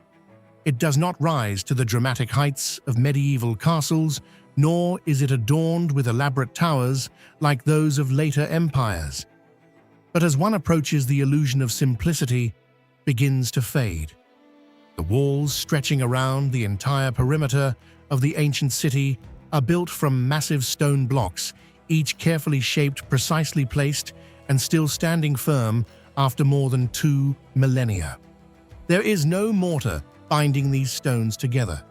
At first glance, this detail may not seem particularly remarkable. Dry stone construction is known from many parts of the ancient world, but the walls of Barakish elevate this technique to a level that challenges conventional expectations. The stones are not loosely stacked. They are fitted so tightly that even today, in many sections, it is nearly impossible to slide a blade between them. Their surfaces meet with a precision that suggests not only skill, but also a deep understanding of material behavior and structural stability. How was this achieved? The Minoans, who flourished from roughly the 10th century to the 2nd century BCE, are not widely recognized as possessing advanced stone-cutting technology. There is little evidence that they had iron tools capable of shaping large blocks with such precision on a consistent scale. And yet the walls of Barakish reveal a level of craftsmanship that rivals or even parallels better-known stone traditions, such as those found in the Andes or the Mediterranean. Each stone block appears to have been individually crafted to fit its neighboring pieces. Rather than relying on uniform shapes, the builders seem to have embraced irregular geometry, shaping each block so that it would interlock tightly with those around it. This method distributes weight more efficiently, increases resistance to shifting, and allows the structure to absorb environmental stresses such as temperature fluctuations or minor seismic activity. In other words, these walls are not only strong, they are intelligent. Over centuries, the desert environment has tested them relentlessly. Intense daytime heat, rapid cooling at night, seasonal rains, and the slow but persistent force of wind erosion all contribute to the gradual decay of most ancient structures.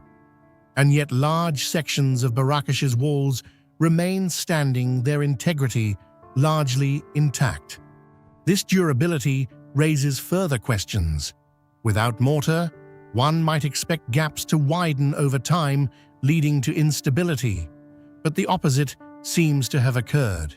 In some sections, the stones appear to have settled even more tightly together, as if the structure has adapted to its environment rather than deteriorated within it. What techniques could have produced such precision? One possibility is the use of abrasion methods, grinding stone against stone using sand and water as an abrasive medium. This process is slow, labor-intensive, and requires extraordinary patience and coordination.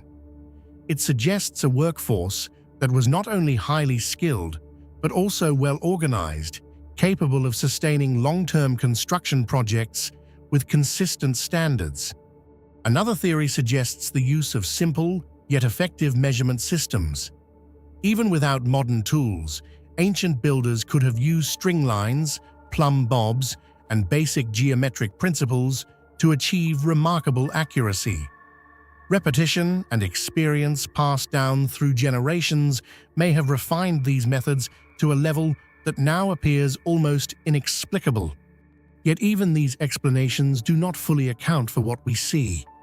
There is a subtlety in how the stones interact, a nearly organic cohesion that goes beyond mere technique. The walls do not feel assembled, they feel composed, as if each block was not simply placed, but understood in relation to the whole.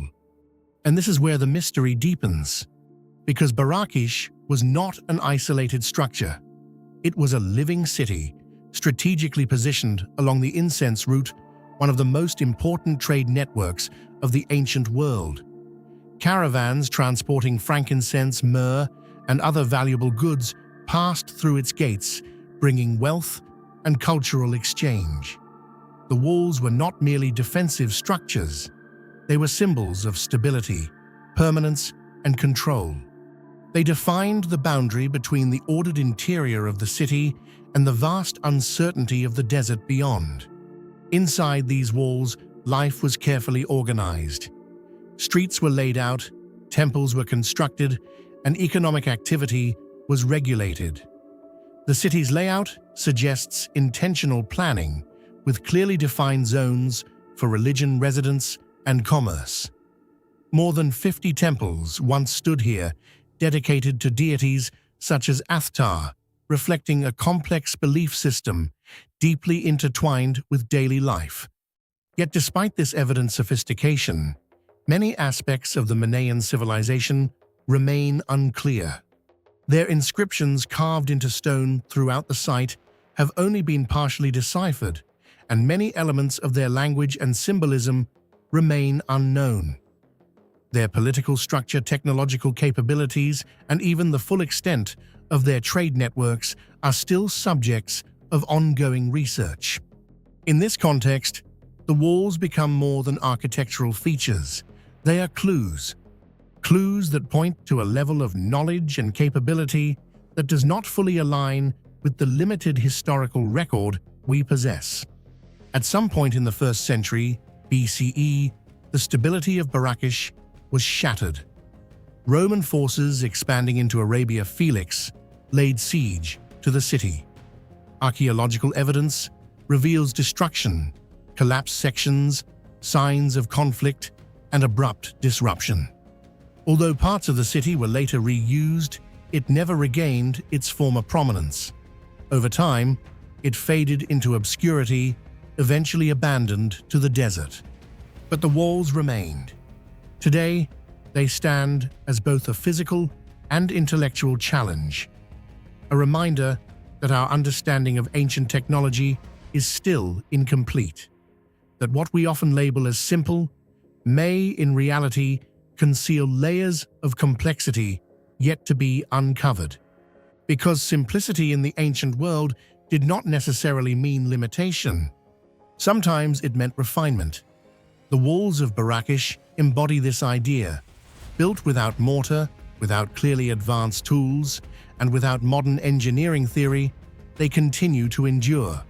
Not as ruins barely clinging to existence, but as structures that still assert their presence against time.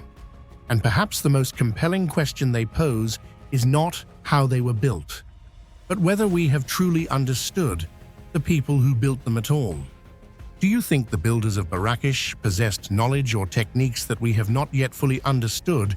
Share your thoughts in the comments below.